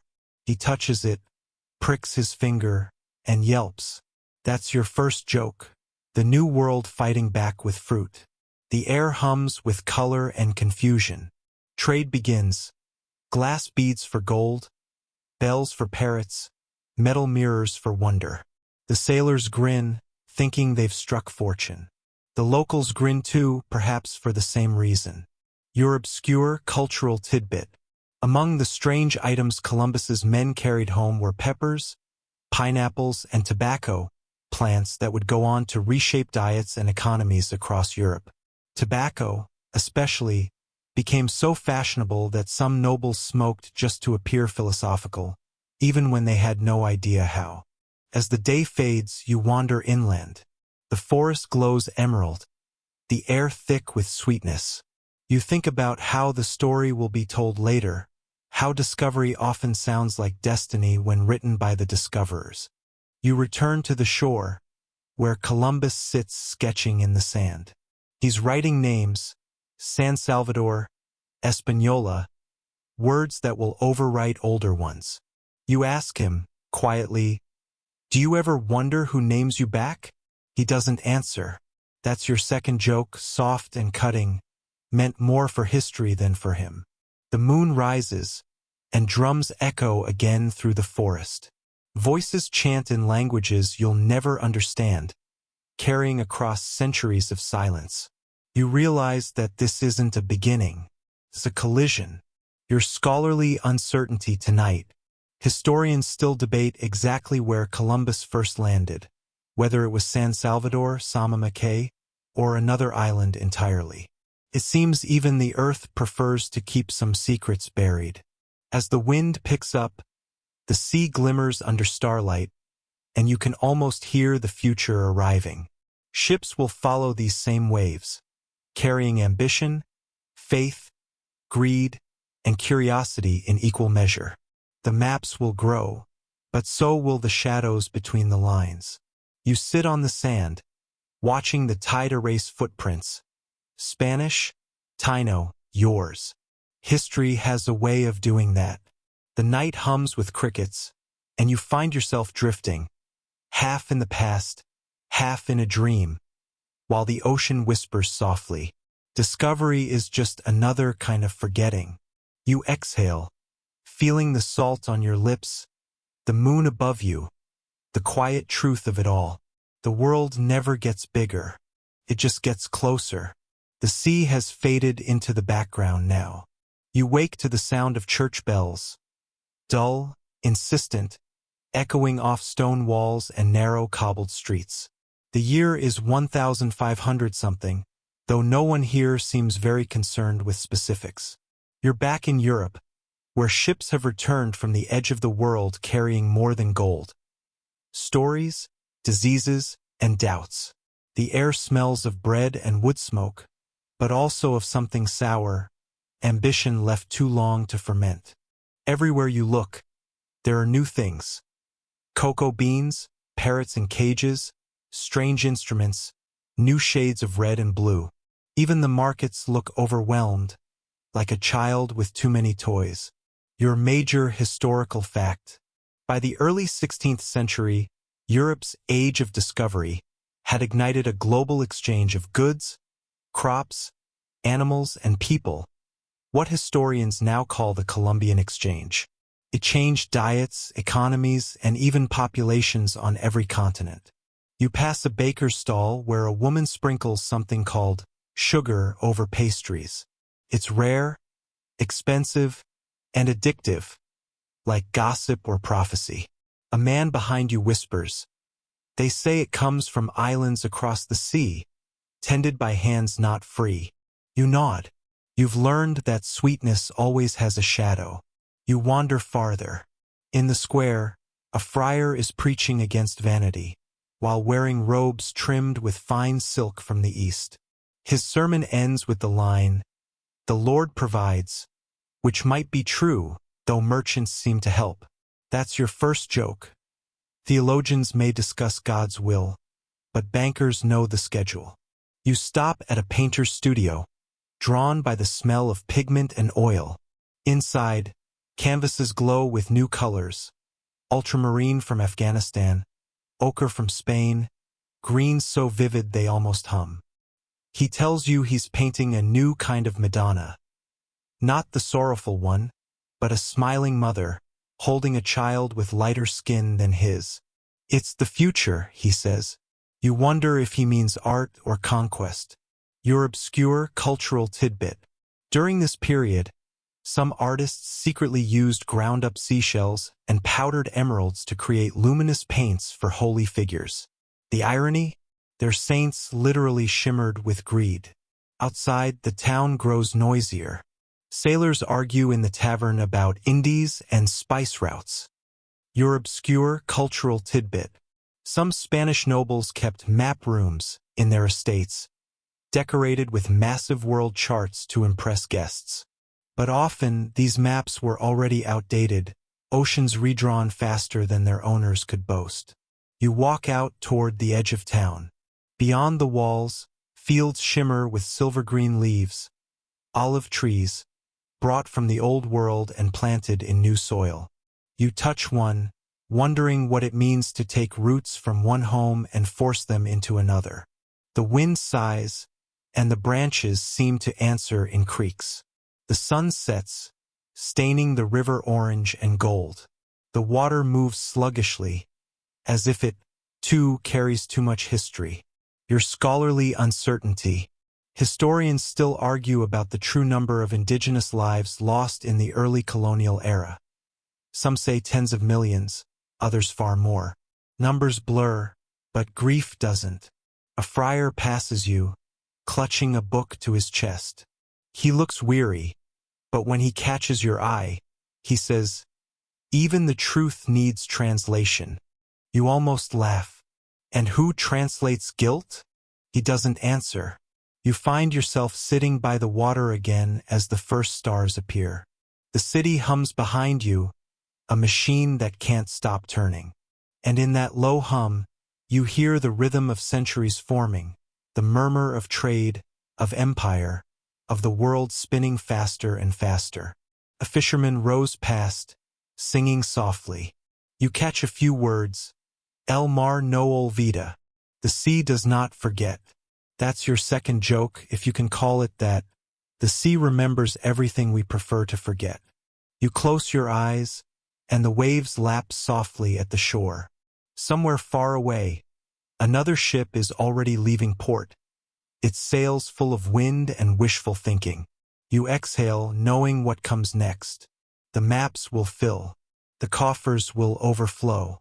And soon enough, the world will start asking if discovery was ever worth the cost. The horizon looks smaller now. You've seen it change. first wild and boundless, then tamed and measured, then neatly drawn into rectangles of ownership.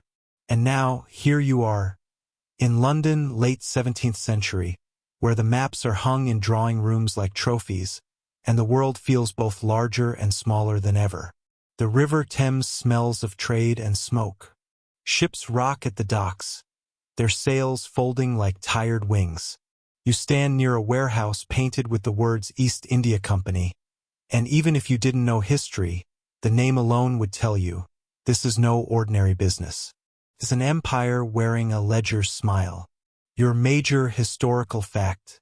By the late 1600s, the British East India Company had become one of the most powerful commercial entities in the world, controlling trade routes, taxation, and even armies. Commerce had quietly replaced conquest. The sword was now wrapped in silk and sealed with a wax signature. A clerk walks by you with a stack of papers, muttering prices for nutmeg, indigo, and cinnamon as if reciting prayers. He doesn't look up, doesn't breathe differently, even when a man shouts at a dockworker for dropping a crate. There's order here, cold, methodical, profit-shaped order. Even chaos feels like inventory. You wander through narrow lanes where taverns smell of beer and secrets. A sailor tells you he's seen ports where the sand glitters with black pearls, and the stars fall closer to the sea. You smile and ask, was it beautiful? He shrugs. Didn't notice. Was counting my pay. That's your first joke, how the age of wonder became the age of receipts. At night, you find a small inn tucked behind the marketplace. You share a bench with a printer who smells of ink and sleep deprivation. He shows you a new pamphlet he's just finished, a satire about merchants who pray before ledgers instead of altars. You laugh, and he leans in, whispering, "Don't laugh too loud. The merchants own the presses now." Your obscure cultural tidbit. During this time, London printers sometimes hid political criticism inside fake travel journals or absurd recipes. A pie for kings, or a voyage to the island of common sense. It was safer to mock tyranny when disguised as dessert. Outside, a storm begins to build over the rooftops. The wind howls through chimney pots, and the rain hits like applause. You stand by the window and think about the journey you've taken, from medieval forests to ocean-crossed empires.